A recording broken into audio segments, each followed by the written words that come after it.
আসসালামু আলাইকুম। আমি ডক্টর শেখ আবু রেজা, প্রাক্তন পরিচালক কারিগরি শিক্ষা অধিদপ্তর। আমি বিগত সময়ে বেশ কিছু পলিটেকনিকে প্রিন্সিপালের দায়িত্ব পালন করা সহ অধিদপ্তর এবং কারিগরি শিক্ষা বোর্ডে উচ্চতর পদে চাকরিরত ছিলাম এবং আমার যে অভিজ্ঞতা সেই অভিজ্ঞতার আমি আজকে তোমাদের মাধ্যমে শেয়ার করব। তো আমি সবার আগে তোমরা যারা এসএসসি পাশ করেছো তাদেরকে সবাইকে আমি আমার অন্তরের অন্তঃস্থল থেকে ধন্যবাদ জ্ঞাপন করছি, অভিনন্দন জানাচ্ছি। তোমরা তোমাদের জীবনের একটা বড় মাইল ফলক অতিক্রম করে নতুন আর একটা দিগন্তে প্রবেশ করার অবস্থানে রয়েছো। তো আমি মনে করি যে তোমরা আজকে যারা চিন্তা করেছো যে কারিগরি অঙ্গনে আসতে চাও তাদেরকে আমি সাধুবাদ জানাই এবং একই সঙ্গে আমি বলবো যে এই অঙ্গনটা কেমন সেটা তোমাদের একটু জানতে হবে, জানা দরকার, এবং কিভাবে তুমি এই জায়গায় সরকারি পলিটেকনিকে ভর্তি হতে পারবে বা সুযোগ নিতে পারবে সেই ব্যাপারে আমরা আলোচনা করব।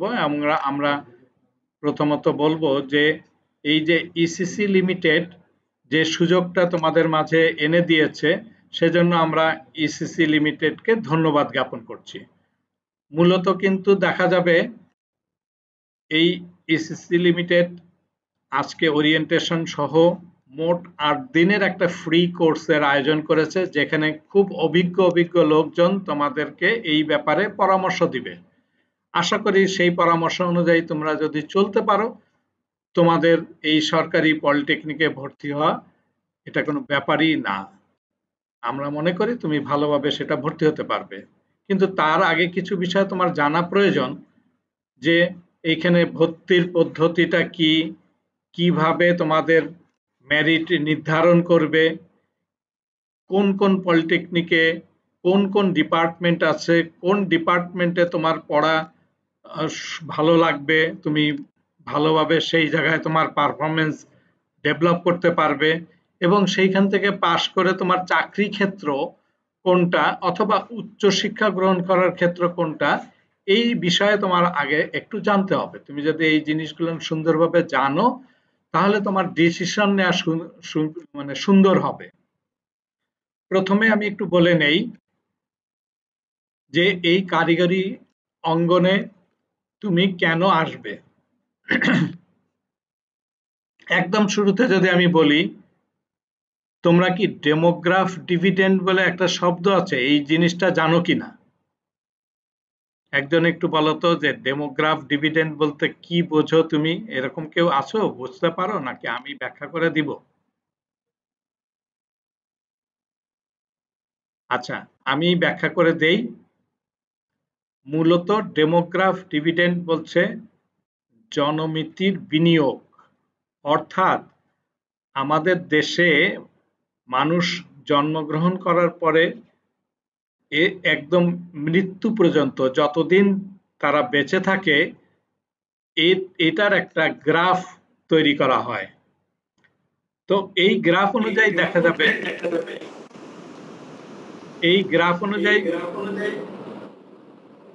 দেখা যাবে যে যাদের বয়স 18 থেকে 35 বছর মধ্যে থাকবে তারা ইয়ং এনার্জেটিক। তারা যদি তাদের সংখ্যাটা আমাদের দেশে এখন প্রায় 65%, 65%। তার মানে তুমি নিশ্চয়ই বুঝতে পারছো যে এই ইয়ং জেনারেশনের সংখ্যা, জেন জির সংখ্যা কিন্তু অনেক বেশি। আর বয়স্ক যারা তাদের সংখ্যা আরো কম, যেহেতু 65% হলো ইয়ং এনার্জেটিক, সুতরাং ওর উপরে যারা তারা অনেক বয়স্ক। বাস্তবিক ক্ষেত্রে বলা হচ্ছে যারা এই বয়সের এই 65% মানুষকে যদি আমি কর্মক্ষম করতে পারি তাদের উপার্জনটা হবে অনেক বেশি, যেটার মাধ্যমে এই দেশ উন্নয়ন করতে পারে। আমরা গত দশকের কথা যদি চিন্তা করি তাহলে দক্ষিণ কোরিয়া, মালয়েশিয়া এবং সিঙ্গাপুর তাদেরও ওই একসময় এরকম অবস্থান ছিল এবং তারা এই ইয়ং জেনারেশনটাকে কাজে ব্যবহার করেছে, অর্থাৎ তাদেরকে দক্ষ করে গড়ে তুলে ইনকামটা বাড়ায় ফেলছে, তাই আজকে তারা উন্নত কান্ট্রিতে রূপান্তরিত হয়েছে।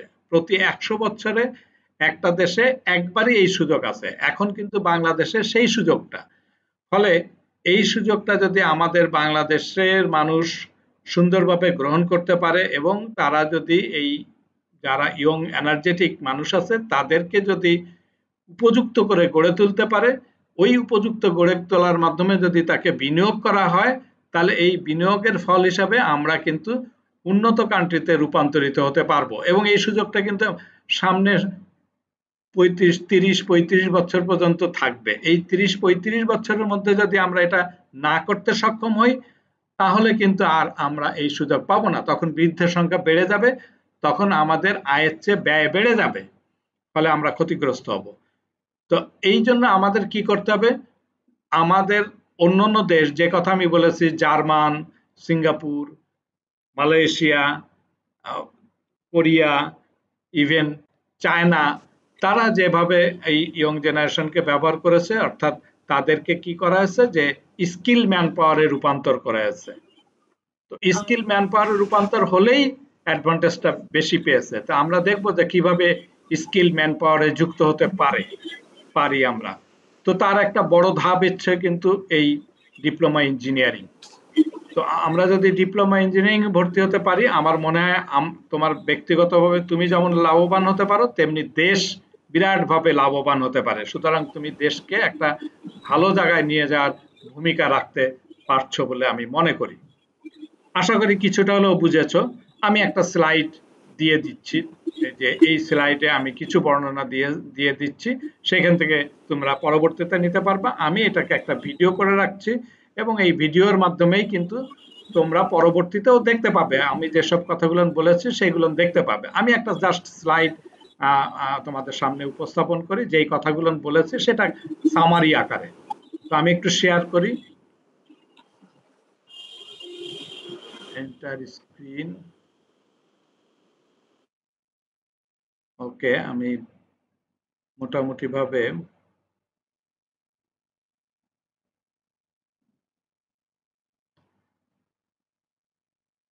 দেখো, আমি কিন্তু এখানে এই স্লাইডটা এইখানে তোমরা পেয়ে যাবে একই সঙ্গে, যেহেতু আমি বলেছি এটাকে আমরা কিন্তু রেকর্ডিং করছি, রেকর্ডিং করার পরে তোমাকে লিংক দিয়ে দিব, সেই লিংক থেকে তুমি পুরা আবার প্রথম থেকে জিনিসটা দেখতে পাবে। তো আমরা এখানে বলেছি যে এটার সংজ্ঞাটা কি আছে, যখন একটি দেশের কর্মক্ষম জনগোষ্ঠীর সংখ্যা নির্ভরশীল জনগোষ্ঠীর সংখ্যা চেয়ে বেশি হয় তখন সে অর্থনৈতিক সম্ভাবনার সৃষ্টি হয়, তাকেই জনমতি লভ্যাংশ বলা হয়।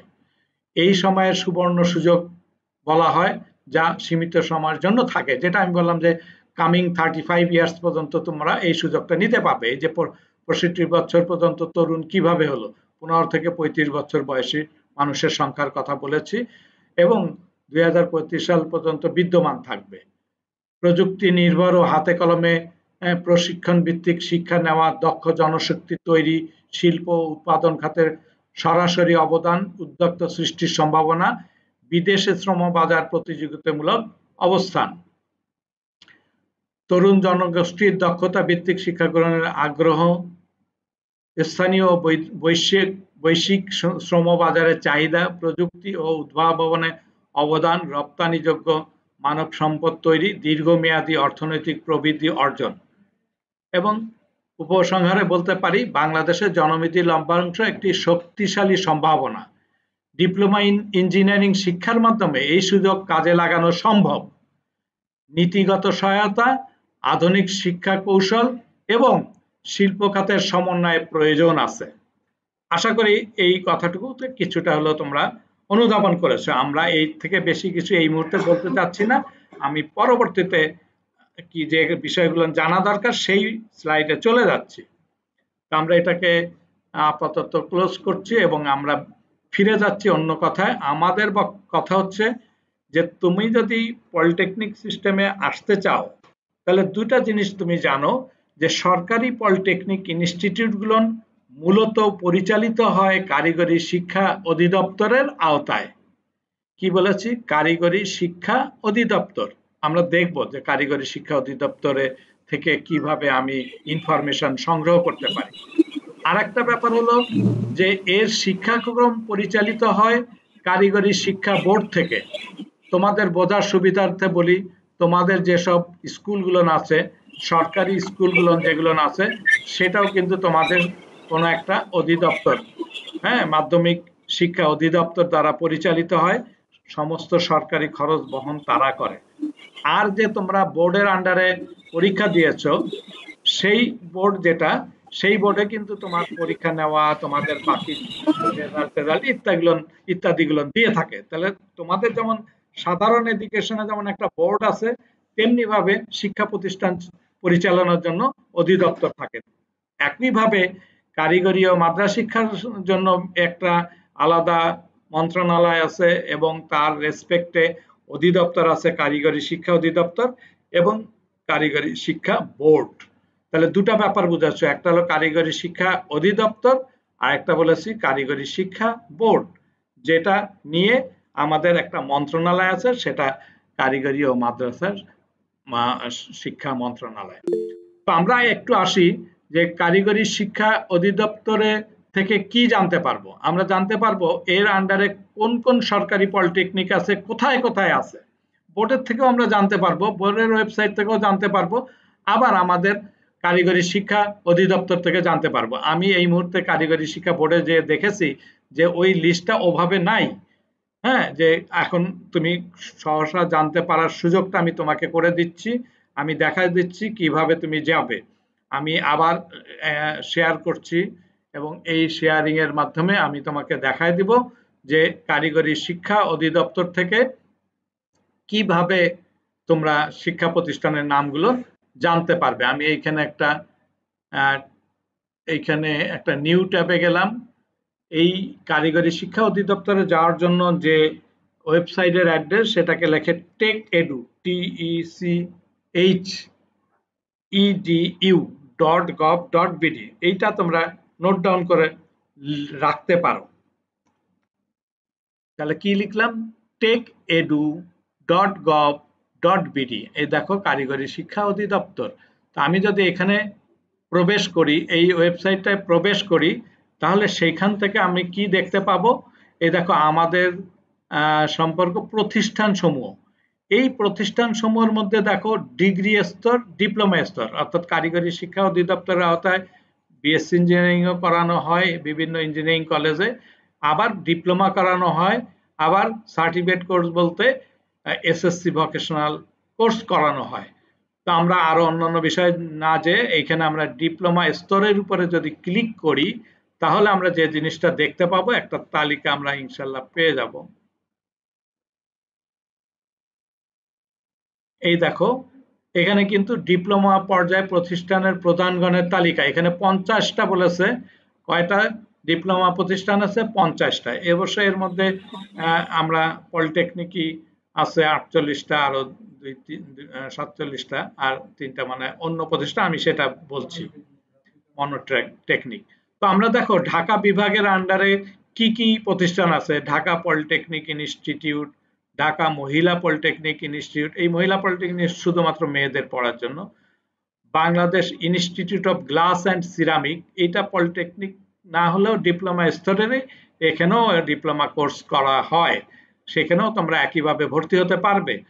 তারপরে আছে গ্রাফিক আর্টস ইনস্টিটিউট, এটাও একটা মনোটেকনিক, এই দুটা মনোটেকনিক, বাট এখানেও তুমি কম্পিউটারের ডিপ্লোমা সহ গ্রাফিক ডিজাইন এবং আরেকটা কোর্স এখানে আছে, সেটা হলো গ্রাফিক ডিজাইন আছে, প্রিন্টিং আছে, প্রিন্টিং, এই 3টা ডিপার্টমেন্ট আছে, প্রিন্টিং টেকনোলজি। এছাড়া আছে Faridpur polytechnic institute, Tangail polytechnic institute, Narsingdi, Shariatpur, Munshiganj, Kishoreganj, Gopalganj. অধিকাংশ জেলায় এই জিনিসটা আছে। তো সব জেলায় নাই, কিছু কিছু জেলায় কম আছে, সেটা একটা প্রজেক্ট আকারে এই বছরই আবার নতুন করে সেটা হয়তো শুরু হবে। তো আমরা এখান থেকে জানতে পারবো ময়মনসিংহ এর আন্ডারে কি কি আছে, ময়মনসিংহ পলিটেকনিক, শেরপুর পলিটেকনিক ইত্যাদি। চট্টগ্রাম বিভাগ আছে, Chittagong Bangladesh Sweden polytechnic institute, Chittagong মহিলা পলিটেকনিক ইনস্টিটিউট, তার মানে এটা শুধুমাত্র মহিলাদের জন্য। Cox's Bazar polytechnic institute, Comilla polytechnic institute, Bangladesh survey institute Comilla. তো সার্ভে ইনস্টিটিউটও কিন্তু একটু different, not polytechnic direct polytechnic, but সেটাও ডিপ্লোমা। এই যে আমি বললাম যে 47টার বাইরে 3টা আছে। Feni polytechnic institute, Feni computer institute, Lakshmipur polytechnic institute, Chandpur polytechnic institute, Brahmanbaria polytechnic institute. Sylhet বিভাগের মধ্যে Sylhet polytechnic, Habiganj polytechnic, Moulvibazar polytechnic. Rangpur বিভাগের মধ্যে Rangpur polytechnic, Dinajpur polytechnic, Kurigram polytechnic, Thakurgaon polytechnic. Rajshahi বিভাগের মধ্যে রাজশাহী পলিটেকনিক, রাজশাহী মহিলা পলিটেকনিক, এটা শুধুমাত্র মহিলাদের জন্য। Bogura polytechnic, Pabna polytechnic, Naogaon polytechnic, Sirajganj polytechnic, Chapai Nawabganj polytechnic, Rajshahi সরকারি সার্ভে ইনস্টিটিউট, এটাও সার্ভে প্রতিষ্ঠান, তার মানে এটাও বাইরে যাচ্ছে।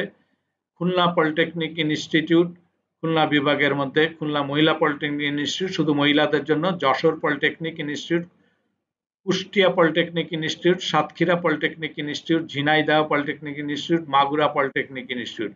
বরিশাল বিভাগের মধ্যে Barisal polytechnic, Patuakhali polytechnic, Bhola polytechnic, Barguna polytechnic. তো মোটামুটি 50টা লিস্ট তোমরা কিন্তু পেয়ে গেলা। আশা করি তোমরা বুঝতে পেরেছো যে পলিটেকনিক গুলোর নাম কোথায় পাওয়া যাবে ভালোভাবে।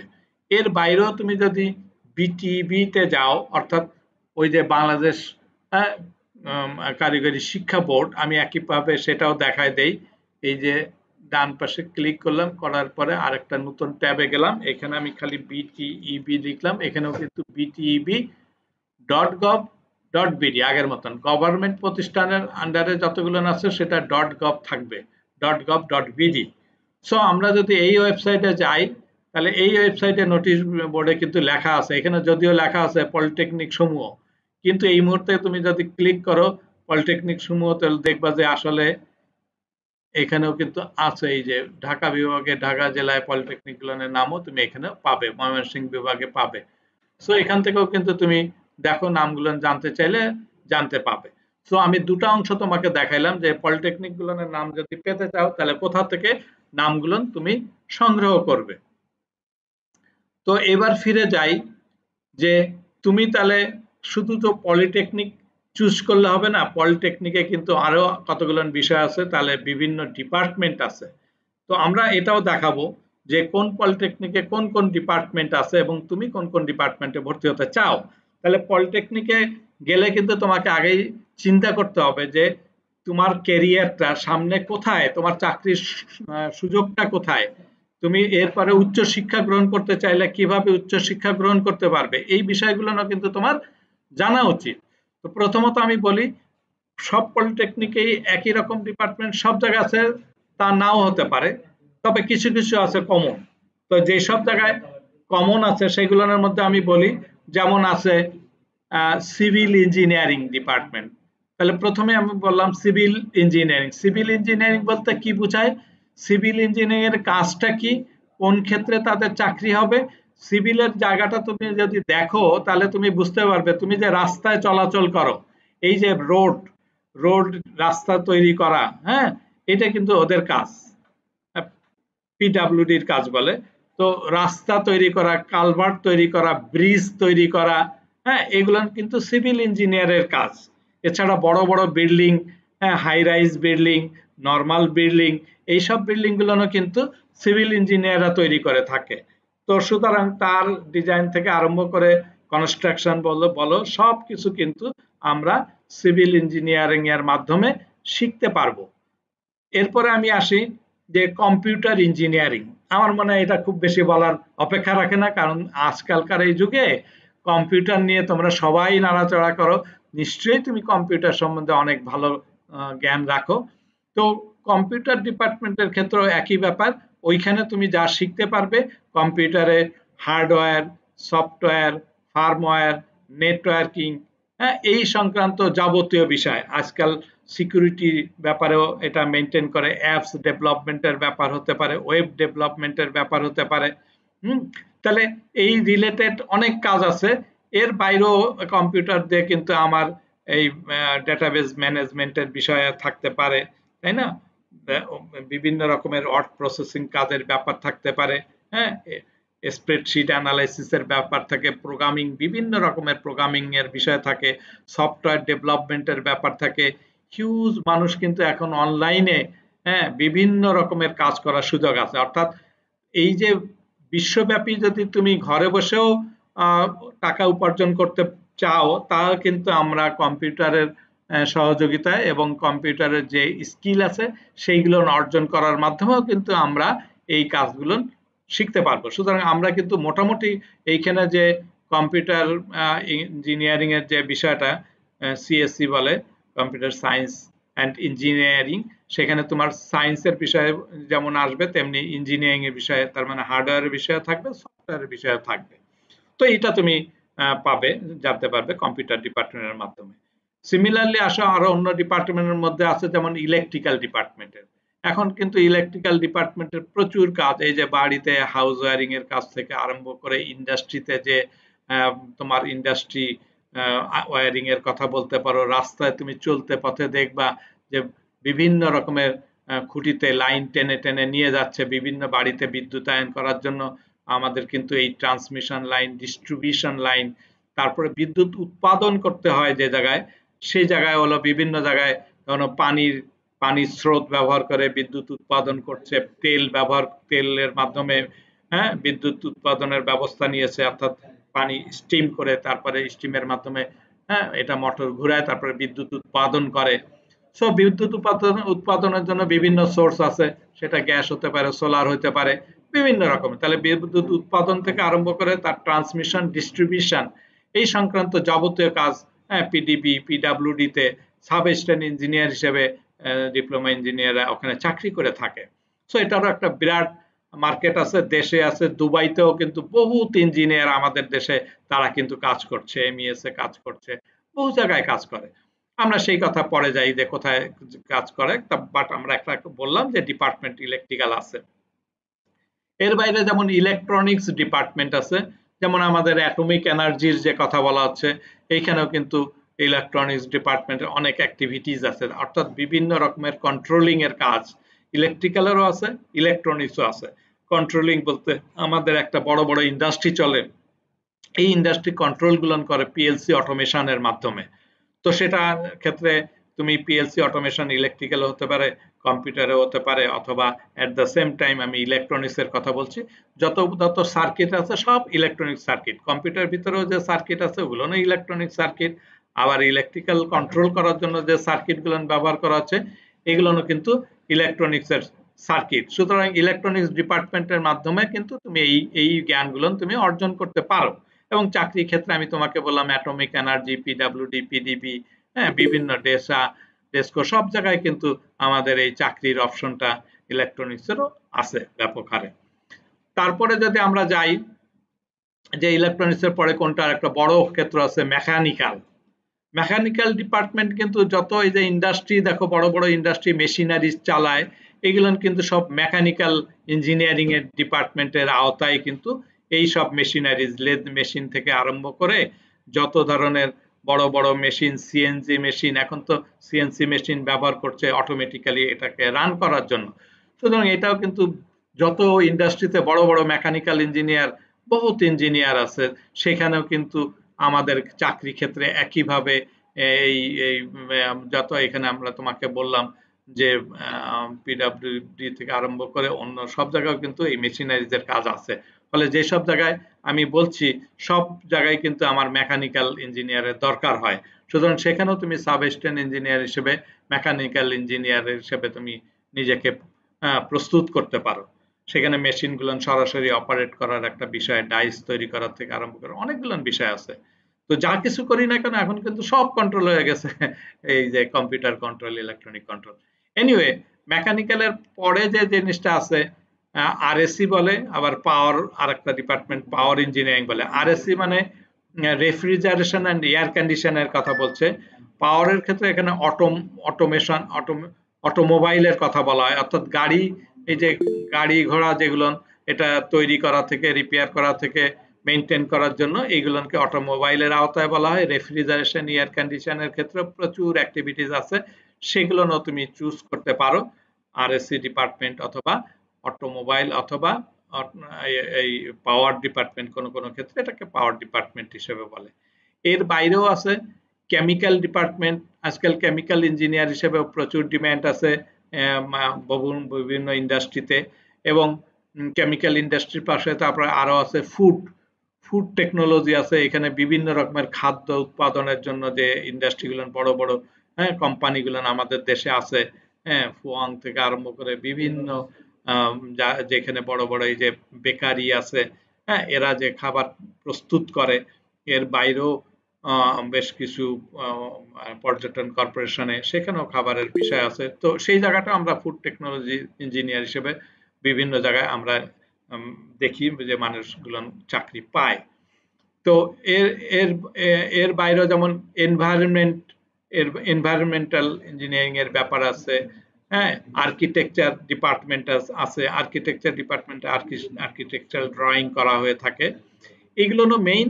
এর বাইরেও আরো কিছু কিছু আছে, ইলেকট্রোমেডিক্যাল ডিপার্টমেন্ট আছে, তারপরে আরো যেগুলো ডিপার্টমেন্ট আছে সেগুলোর মধ্যে মাইনিং একটা ডিপার্টমেন্ট আছে, হ্যাঁ, ট্যুরিজম অ্যান্ড হসপিটালিটি ডিপার্টমেন্ট আছে।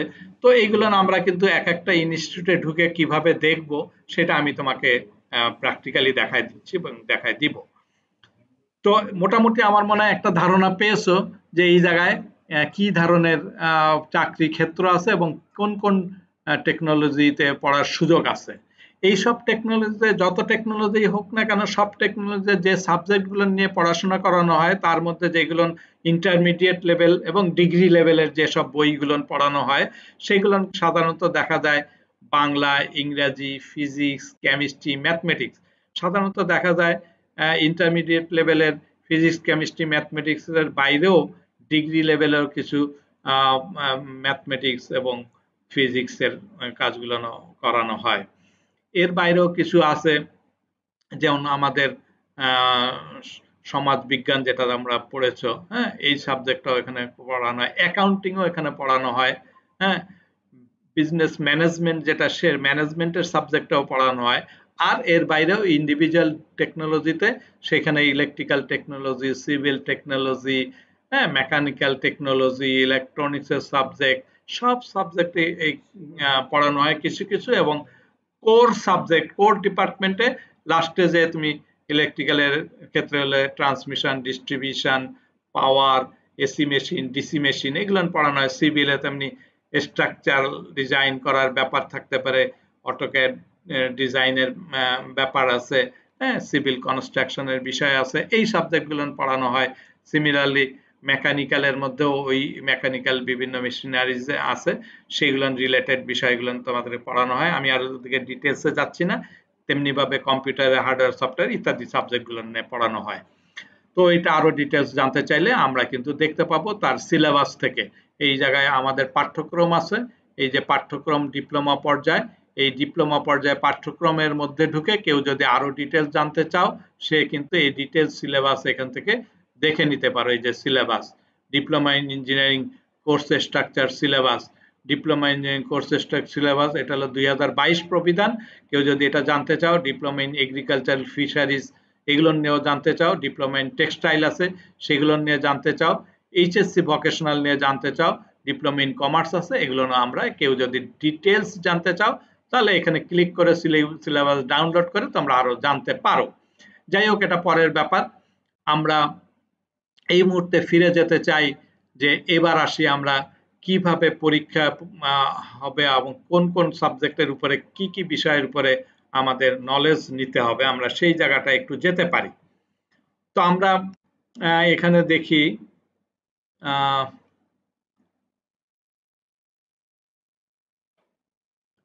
একটু দেখি আমার শিডিউলটাও দিব, তার সঙ্গে সঙ্গে আমি সাবজেক্টে কোন কোন সাবজেক্টের উপর রিটেন টেস্ট, কারণ এই বছর আমাদের কিন্তু রিটেন টেস্ট হবে। এটা এর আগে যেটা ছিল সরাসরি মার্কের ভিত্তিতে নেওয়া হতো, এবার কিন্তু করেছে কি যে 70% রিটেন টেস্ট হবে আর 30% হচ্ছে তুমি যে মার্ক পাবে, আমি সেই লিস্টটাও দিব, সেই কাগজটাও দেখাবো কোথায় সেই ডিক্লারেশন আছে। তো তো আমি এখানে বলি রিটেন হবে না এমসিকিউ হবে? রিটেনটাই এমসিকিউ, রাইট? দুটাই হবে না মানে না না, ওই তোমার এমসিকিউ এর ভিতরে আমি তোমার কথা বুঝতে পেরেছি, আমি বলে দিচ্ছি। সেটা হচ্ছে রিটেন বলতে বোঝাচ্ছে যে এমসিকিউ আকারে এই প্রশ্নগুলো হবে, ওটাই রিটেন। বাট তুমি যেটা বলতে চাচ্ছ যে শর্ট কোনো অ্যান্সারিং হবে কিনা, না শর্ট অ্যান্সারিং না, কারণ এখানেও দেখা যাবে যে ওএমআর শিট দিবে তোমাকে, সুতরাং ওই মাল্টিপল চয়েসের প্রশ্নগুলো দিবে, তুমি প্রশ্নের সঙ্গে মাল্টিপল চয়েসের মধ্যে এবিসিডি ব্লক করে করে ফিল আপ করে দিতে হবে। তার কারণ হলো সারা বাংলাদেশে যদি পরীক্ষা নিয়ে তারপরে সেইগুলো খাতা দেখে হ্যাঁ তোমাদের রেজাল্ট দিতে হয়, সেটা ওএমআর ছাড়া এত ইজিলি অল্প সময়ের মধ্যে রেজাল্ট দেওয়া সম্ভব হবে না। ইন দ্যাট সেন্স এইগুলো ওই এমসিকিউর পদ্ধতিতেই তোমার রিটেন টেস্টটা হবে, আমি আশা করি বুঝাইতে পেরেছি। তা আমরা 15 তারিখ যে কথা আমরা বলেছি, 15 তারিখ কিছু বলবা নাকি আর কেউ? হ্যাঁ, আমি বলতে চাচ্ছি যে আমাদের 70 মার্ক হবে হচ্ছে এমসিকিউর ভিতরে আর বাকি 30 মার্ক হচ্ছে জিপিএ এর ভিতরে। রাইট, আমি 30 যেটার ব্রেকডাউন আমি দিয়ে দিচ্ছি এখনই, তোমার কথা ঠিক। এই পরীক্ষা কিসের কিসের হবে, এমসিকিউ এর পরীক্ষাগুলো সেটা আমি বলে দিচ্ছি এবং সেটার উপর আমরা প্রিপারেশন নিব। তাহলে প্রথমে আজকে আমি ওরিয়েন্টেশনের ব্যাপারে আমরা কিন্তু সমস্ত কিছু নিয়ে আলোচনা করব। আগামীকালকে 16 তারিখে তোমাদের ম্যাথমেটিক্স এর উপর একটা ক্লাস নিবে ইঞ্জিনিয়ার ফকির আব্দুল মান্নান স্যার। উনি অত্যন্ত অভিজ্ঞ মানুষ, বুয়েট থেকে এমএসসি ইঞ্জিনিয়ারিং করা এবং আমাদের এই টিবেট সিস্টেমে, আমাদের পলিটেকনিক সিস্টেমে কিন্তু উচ্চ পদে চাকরিরত ছিলেন। উনি তোমাদেরকে ম্যাথমেটিক্সের বেসিকটাকে সুন্দর করে বুঝিয়ে দিবে, এটা আমরা মনে করছি। এরপরে কেমিস্ট্রি নিয়ে 17 তারিখ অর্থাৎ পরের দিন কেমিস্ট্রি নিয়ে 17 তারিখে ইঞ্জিনিয়ার সোহাগ আহমেদ, উনিও একজন বিএসসি ইঞ্জিনিয়ার করা অভিজ্ঞ শিক্ষক, উনি তোমাদের হ্যাঁ বলো। স্যার যারা কমার্স বা আর্টসে পড়ছে তারা কিভাবে মানে ওই ফিজিক্স কেমিস্ট্রি ওইটা কিভাবে কি করবে? আচ্ছা আচ্ছা, আমি বলি যা তোমরা আর্টস কমার্সের থেকে পড়ে আসলেও তোমরা যেমন জেনারেল সায়েন্সের একটা সাবজেক্ট মনে হয় তোমাদের ছিল, হ্যাঁ? তো তারপরে হচ্ছে তোমাকে এখন এই আমরা যে গাইডলাইন দিব, এই রকম গাইডলাইন অনুযায়ী তোমাকে কিন্তু প্রস্তুত নিতে হবে। তুমি হয়তো এক মাসের কাছাকাছি সময় পাবে, এই 1 মাসের মধ্যে তোমাকে এই ম্যাথমেটিক্স ফিজিক্স কেমিস্ট্রি আমরা যেভাবে তোমাদেরকে গাইড করব, তোমরা যদি কোনো গাইড বই নিতে চাও আমরা হয়তো রেফার করে দিতে পারবো, বাজারে অ্যাভেলেবেল এখন তৈরি এসে গেছে। এবং পুরানো 5 বছরের প্রশ্ন, অর্থাৎ এর আগে 2010-এর থেকে 2014 পর্যন্ত একসময় অ্যাডমিশন টেস্ট ছিল, তখন কিন্তু যে প্রশ্নগুলো হয়েছে সেই প্রশ্নগুলো আমরা তোমাদেরকে প্রোভাইড করব, যাতে তোমরা একটা আইডিয়া পেতে পারো ওই সময় কি ধরনের পরীক্ষা হয়েছিল। এই ফাঁকে আমি তোমাকে একটু বলে রাখি, এই যে 2010-এ প্রথম যখন অনলাইন অ্যাডমিশন হয়, ওই অনলাইন অ্যাডমিশনের কার্যক্রমটাই আমার হাত থেকে শুরু হয়েছিল, অর্থাৎ ওই সফটওয়্যারটা তৈরি করা থেকে আরম্ভ করে সব কাজ আমি নিজে হাতে করেছি। তো ওই অভিজ্ঞতা আমি তোমাদেরকে শেয়ার করবো ইনশাআল্লাহ। তো আমরা ফিরে আসি, এই 17 তারিখে তাহলে কেমিস্ট্রি টা নিয়ে আলোচনা করবে আমাদের একজন টিচার। এরপরে তোমাকে 19 তারিখে ইংলিশের উপরে মরিয়ম ম্যাডাম আছেন, উনি তোমাদেরকে এই ব্যাপারে ক্লাস নেবেন। 20 তারিখে আমরা ফিজিক্সের উপর একজন অনেক অভিজ্ঞ একজন ইঞ্জিনিয়ার, উনি মাস্টার্স করা এবং উনিও কিন্তু শামসুল আলম আমাদের সিস্টেমেরই কিন্তু সরকারি প্রতিষ্ঠানে উনি উচ্চ পদে চাকরি করেছেন, হ্যাঁ বিরাট, তো উনিও থাকছেন আমাদের সঙ্গে।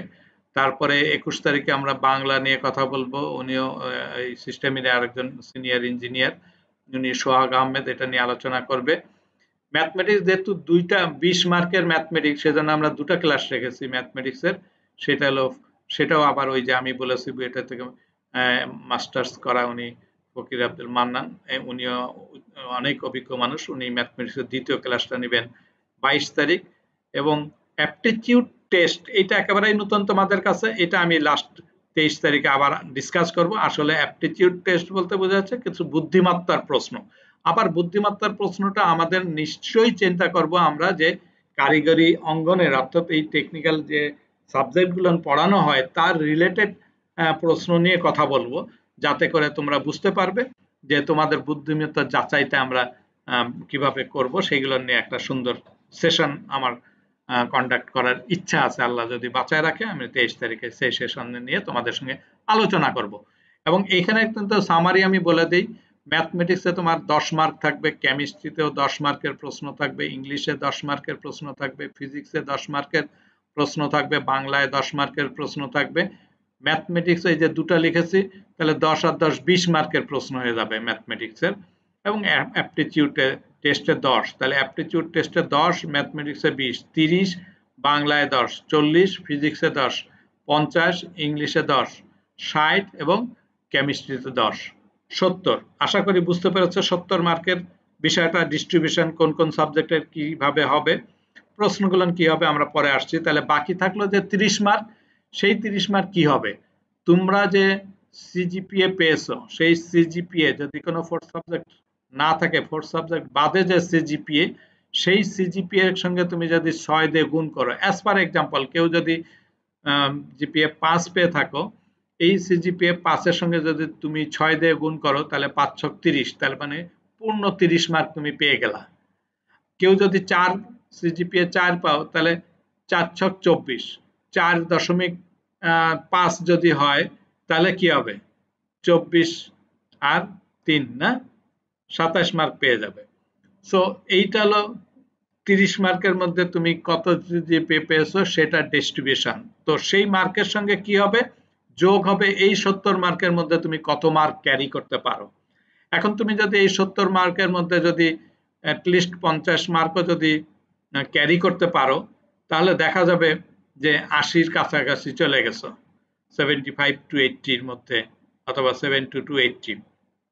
সো 70 to 80 মার্ক পেলে বলো স্যার টোটাল কত মার্কস পেলে চান্স পাওয়া যায় স্যার? হ্যাঁ, মানে টোটাল কত মার্কস পেলে চান্স পাওয়া যায়? এখন তোমাকে বলি এই যে টোটাল কত মার্ক পেলে চান্স পাওয়া যায় সেটা বিগত বছরে কি অবস্থা ছিল তার একটা পিকচার তোমাকে বলতে পারি, তবে এটা নির্ধারিত না। কেন আমি তোমাকে বলি, সে ধরো আমাদের এখানে কিন্তু কোটা পদ্ধতি আছে। কোটা পদ্ধতি বলতে বোঝাচ্ছি যে জেনারেল লাইনে পাশ করে আসছে তারা একরকম কমন মেরিট থাকবে, আবার কেউ যদি মহিলা হও তাহলে মহিলাদের জন্য কিন্তু একটা কোটা আছে ফিক্সড। মানে আমি ব্যাখ্যা করে দিচ্ছি, সে ধরো কম্পিউটার ডিপার্টমেন্ট, ঢাকা পলিটেকনিকে কম্পিউটার ডিপার্টমেন্ট, একটা জাস্ট বোঝার জন্য বললাম যে 40টা সিট, একটা শিফটে সাধারণত একটা গ্রুপে 40টা থাকে। আসলে ঢাকা পলিটেকনিকে এরকম কম্পিউটারের 4টা ফার্স্ট শিফটেই 4টা গ্রুপ আছে, তাহলে 4 4 4 16 160 জন নেবে। তা আমি অত ব্যাখ্যা যাই না, আমি একটা ছোট্ট ব্যাখ্যা দেই যে 40 জনের একটা গ্রুপের হিসাব দেই, যে কোনো ডিপার্টমেন্টে 40 জন করে গ্রুপ আমাদের চিন্তা করতে হবে। যদি 40 জন হয় তাহলে কিভাবে ডিস্ট্রিবিউশনটা হবে, এখন 50 জন হলে কি হবে, 60 জন কি হবে, ওই অনুযায়ী হবে। ধরো 40 জনের মধ্যে দেখা গেল যে আমাদের 10% মহিলা কোটা, তাহলে মানে কত 10% মানে কত 40 4 4 16, তাহলে 10% কত হচ্ছে 40-এর 4 নাকি কেবল 4 জন। 4 জন, তাহলে 4 জন মহিলাদের জন্য সিট ফিক্সড। তাহলে মেরিটের কোটা কমে গেল কয়জন, 40 থেকে 4 জন কমে গেলে কত 36, ঠিক আছে। এবার আসো 4 জন চলে গেল মহিলা, আমি একেবারে খাতা ধরে ধরে বলি, লিখে লিখে বলি, তোমার খাতায় লিখতে পারো। তাহলে 4 জন চলে গেল মহিলা ওমেন। আচ্ছা এবার আসো ভোকেশনালের একটা কোটা আছে 15%, এবার হয়তো 20% হতে পারে। যদি 20% হয় তাহলে কিন্তু 8টা, 20% দিলাম 8টা। তারপরে এইখানে ট্রাইবাল মানে উপজাতি, উপজাতিতে ফিক্সড, কোন জায়গায় 2টা কোন জায়গায় 4টা, তাহলে মানে 2টা কোন জায়গায় 1টা। তো আমি ধরে নিলাম ঢাকা পলিটেকনিকের রেসপেক্টে 2টা, তাহলে আমার মেরিটে থাকলো কয়টা, এর এর বাইরে ওমেন বললাম, ভোকেশনাল বললাম, এটা বললাম। আর কোনো যদি কোটা না থাকে, আগে যেমন মুক্তিযোদ্ধা সন্তানের কোটা ছিল, সেটা তো এখন না থাকলে তাহলে সেটা বাদ যাবে। তাহলে 8 আর 2 10 আর 4 14, 40-এর থেকে যদি তুমি 14 বাদ দাও, তাহলে থাকছে কত? 6 26। তাহলে মেরিট কোটায় থাকতো 26, ওমেন কোটায় 4, ভোকেশনালে 8, ট্রাইবেলে 2, উপজাতি 2। এবার তোমাকে আমি একটা কথা বলি, ধরো যতজন উপজাতি অ্যাপ্লিকেশন করেছে ঢাকা পলিটেকনিকের কম্পিউটার ডিপার্টমেন্টে, সেই উপজাতিদের মধ্যে কেউ যদি কথার কথা যে ধরো আছে দুইজনই মাত্র আবেদন করছে, রাফলি বললাম, দুইজনই মাত্র আবেদন করেছে, তাহলে কি আছে? দুইজন যদি রিটেনে পাশ করে, সে দুইজনই কিন্তু এই জায়গায় ঢুকে যাবে। কথা বুঝো, সে যদি জিপিএ 3ও পায় এবং রিটেনে যদি কমও পায়, ধরো 3 6 18, আর ওদিকে তোমার ধরো 20 পেয়েছে রিটেনে, তাহলে কি হলো? 38। সে কিন্তু 100-র মধ্যে পাইলো মাত্র কত? 38। এই 38 পেয়েও কিন্তু সে কম্পিউটারে ভর্তি হয়ে গেল। তাহলে মিনিমাম মার্ক কিন্তু তুমি কিন্তু বলতে পারতেছো না যে ম্যাক্সিমাম কত, মিনিমাম কত। মানে একটা উপজাতি স্টুডেন্ট, সে দেখা যায় 40-50 মার্ক পেয়েও ভালো ডিপার্টমেন্টে ঢাকা ভর্তি হয়েছে। তুমি তো যদি মেরিট কোটার মানুষ হও, তাহলে তুমি তো সেই সুযোগটা পাবে না। বুঝাইতে পারছি? 1 নম্বর কথা। মহিলা তেমনি ভাবেও ওমেনের কোটা আছে, ওমেনরা অনেক কম মার্ক পেয়েও চান্স পেয়ে যেতে পারে কোটার কারণের জন্য। অথবা ভোকেশনালে 8 জন যারা গেল, এই ভোকেশনাল থেকে এসএসসি ভোগ করে আসছে, সেও কিন্তু অনেক কম মার্ক পেয়েও ওই ডিপার্টমেন্টে চান্স পেয়ে যেতে পারে। বাট এই যে 26 জন, তুমি যদি ফ্রেশ মেরিট কোটার হয়ে থাকো, তাহলে তোমার কিন্তু এই 26টা কোটার 26টার জন্য যদি তুমি ফাইট দাও, সেইখানে তোমাকে কিন্তু যথেষ্ট ভালো মার্ক না পেলে কিন্তু এই 26-এর জায়গায় তুমি ঢুকতে পারবে না। এবং অবধারিত যে ধরেই নাও যে ওই কম্পিউটার ডিপার্টমেন্টে ঢাকায় অনেক কম্পিটিশন হবে, সুতরাং তুমি কিন্তু এই জায়গায় ভালো মার্ক ক্যারি না করলে ঢুকতে পারবে না। এবং চয়েসটা কিন্তু তোমার উপর নির্ভর করছে, তুমি কিভাবে চয়েস দেবা, কোন প্রতিষ্ঠানে চয়েস দেবা। এখন তোমার মেন্টাল ডিসিশনটা কি? তুমি যদি কথার কথা আমি কম্পিউটার ডিপার্টমেন্ট ছাড়া পড়বো না, তাহলে তোমাকে চয়েসটা দিতে হবে কিভাবে? তুমি এত দিয়ে দিলা যে 1 নাম্বার চয়েস, তোমার এখন রেজাল্ট কত আমি জানি না, রিটেন কত বেশি জানি না, তাহলে তুমি একটা কাজ করতে পারো যে মানে ঢাকা পলিটেকনিক দিতে পারো, তার সঙ্গে তুমি দিতে পারো গ্রাফিক আর্টস ইনস্টিটিউট আছে, হ্যাঁ, ঢাকার মধ্যে। এটা একটু কম্পারেটিভলি কম মার্ক পেয়েও চান্স পেয়ে যাবে, অনেকে জানে না। তো ঢাকার মধ্যে তুমি ঢাকা পলিটেকনিক পাচ্ছ, আর ওদিকে কি গ্রাফিক আর্টস ইনস্টিটিউট। এরপরে তুমি যদি অন্য কোনো তোমার হোম ডিস্ট্রিক্ট যে জায়গায়, সেরকম কোনো জায়গায় যদি তুমি চুজ করো, যে চিটং অথবা কুমিল্লা অথবা বরিশাল অথবা ফেনী, তো ওই সব জায়গায় তুমি যেহেতু 10টা করে চয়েস দিতে পারবে, 1 2 3 4 5 করে, এরকম করে 10টা চয়েস দিলা, তুমি কম্পিউটার ডিপার্টমেন্টেই দিয়ে দিলা। তাহলে হলো কি, তুমি কিন্তু তোমার যেহেতু আকাঙ্ক্ষা কম্পিউটারে, তাহলে তুমি কম্পিউটারে এই 10টার মধ্যে যে কোনোটায় যেতে পারো। রিমেম্বার ইট, তোমাকে খেয়াল রাখতে হবে, তুমি যদি একটু দুর্বল, মানে একটু মানে রিমোট এরিয়ায় তুমি যদি চয়েস করতে পারো, তাহলে সেটা তোমার চান্স পাওয়ার ক্ষেত্রে সুবিধা হয়। সেকেন্ড থিং আসো, যে তুমি মনে করো যে না, আমি ঢাকা পলিটেকনিক ছাড়া অন্য কোথাও পড়বো না, তাহলে তুমি তাই চাও, তোমার ডিপার্টমেন্ট নিয়ে কোনো ফাংশন না, তুমি ডিপার্টমেন্ট যে কোনো ডিপার্টমেন্ট হোক, ঢাকা পলিটেকনিকে পড়বা, তাহলে ঢাকা পলিটেকনিক থেকে যতগুলো চয়েস দেওয়ার সুযোগ আছে 10টা চয়েস দিয়ে দিবা। সেই ক্ষেত্রে দেখা যাবে যে এইখানে এনভায়রনমেন্ট বলে একটা সাবজেক্ট ডিপার্টমেন্ট আছে, আমি আগেও বলেছি। এই এনভায়রনমেন্ট ডিপার্টমেন্টে কম্পারেটিভলি কম্পিটিশন কম হয়, তুমি তখন এনভায়রনমেন্টে চান্স পেয়ে যাবা অটোমেটিক্যালি। এটা আমি বলে দিতে পারি। অথবা ফুডে অথবা কেমিক্যালে, এসব জায়গায় কম্পিটিশনটা অনেক কম হয়। তো এই এক মানে বিষয়, এটা একটা বোঝার বিষয় আছে যে তুমি চয়েস কিভাবে দিবা। আমরা প্রয়োজন হলে আর একটা দিন এই সেশনের শেষের দিকে এসে আমরা হয়তো আর একটা এই চয়েসটা কিভাবে দিবা সেটা আমরা বুঝায় দিতে পারবো, বা আমরা তোমাদেরকে হেল্প করতে পারবো ফর্ম ফিল আপের ক্ষেত্রে। তো ফর্ম ফিল আপের ক্ষেত্রে আমরা আরো কথা বলবো, আরো সুন্দর করে বোঝার জন্য আমরা এখন ওই জায়গাটায় চলে যাই, কিভাবে বাকি জিনিসগুলো জানবে। এই যে এই মুহূর্তে যে প্রশ্ন যদি আরো কোনো থাকে যে এই সাবজেক্টের বিষয় নিয়ে যদি কোনো প্রশ্ন থাকে তুমি বলতে পারো, এই 70 মার্ক আর 30 মার্ক এটা নিয়ে যদি কোনো সমস্যা না হয় তাহলে এটাকে আমি বাদ দিয়ে সামনে আগাবো। এই বিষয়ে কি কারো প্রশ্ন আছে? চয়েস নিয়ে আমি পরে কথা বলবো, এখন সব বলবো না। না স্যার, আপাতত কোনো প্রশ্ন। ওকে, তাহলে আমি একটু সামনে আগাই। স্যার বলো। স্যার একটা কোশ্চেন আছে যে আর্কিটেকচারের জায়গায় কম্পিটিশন কেমন? হ্যাঁ, এখন আর্কিটেকচারে তুমি কোন পলিটেকনিকে দিবা? যদি তুমি ঢাকা মহিলায় দাও তাহলে কম্পারেটিভলি কম কম্পিটিশন হবে, কিন্তু ঢাকা পলিটেকনিকে অবশ্যই কম্পিটিশন হবে। ঢাকা মহিলা তো কম আছে, কম্পিটিশন খারাপ না। স্যার ঢাকা পলিটেকনিক্যাল ইলেকট্রিক্যাল কেমন? ইলেকট্রিক্যালও হেভি ডিমান্ড। ইলেকট্রিক্যাল আমি বলি computer, civil, electrical, even mechanical, এইগুলো নিয়ে হিউজ কম্পিটিশন ঢাকা পলিটেকনিকে। জি স্যার। কিন্তু মহিলাদের ক্ষেত্রে আর্কিটেকচার মহিলা পলিটেকনিক যদি দাও, অথবা ইভেন সেখানে হয়তো ইলেকট্রিক্যাল থাকবে এবার, সেখানে দাও, অথবা কম্পিউটার অনেক কম্পিটিশন হবে মহিলা পলিটেকনিকেও, তবে সেটা মেয়েদের মধ্যে কম্পারেটিভলি অন্যদের তুলনায় কম হবে।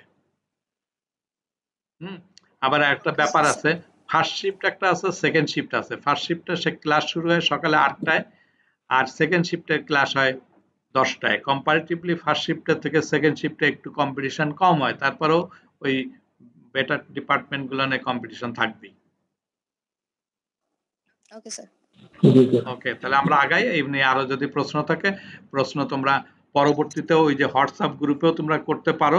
সেই প্রশ্ন থেকে কিন্তু আমি পরবর্তীতে আরেকটা ভিডিও করে সেই প্রশ্নের উত্তরগুলো তোমাদেরকে বানায় তোমার লিংকে দিয়ে দিব, যাতে তোমরা ওই উত্তরগুলো আরো সুন্দর করে পেতে পারো। তো আমার মনে স্যার একটা প্রশ্ন, বলো। Sir diploma in marine engineering technology এই বিষয়টা কিরকম? এই নাকি চাপ বেশি নাকি কম? মেরিন ইঞ্জিনিয়ারিং এর চাপ তো অবশ্যই বেশি। মেরিন ইঞ্জিনিয়ারিং ও তুমি চুজ করতে পারো, ভালো। ডিপ্লোমা ইন মেরিন ইঞ্জিনিয়ারিং অনেক ভালো।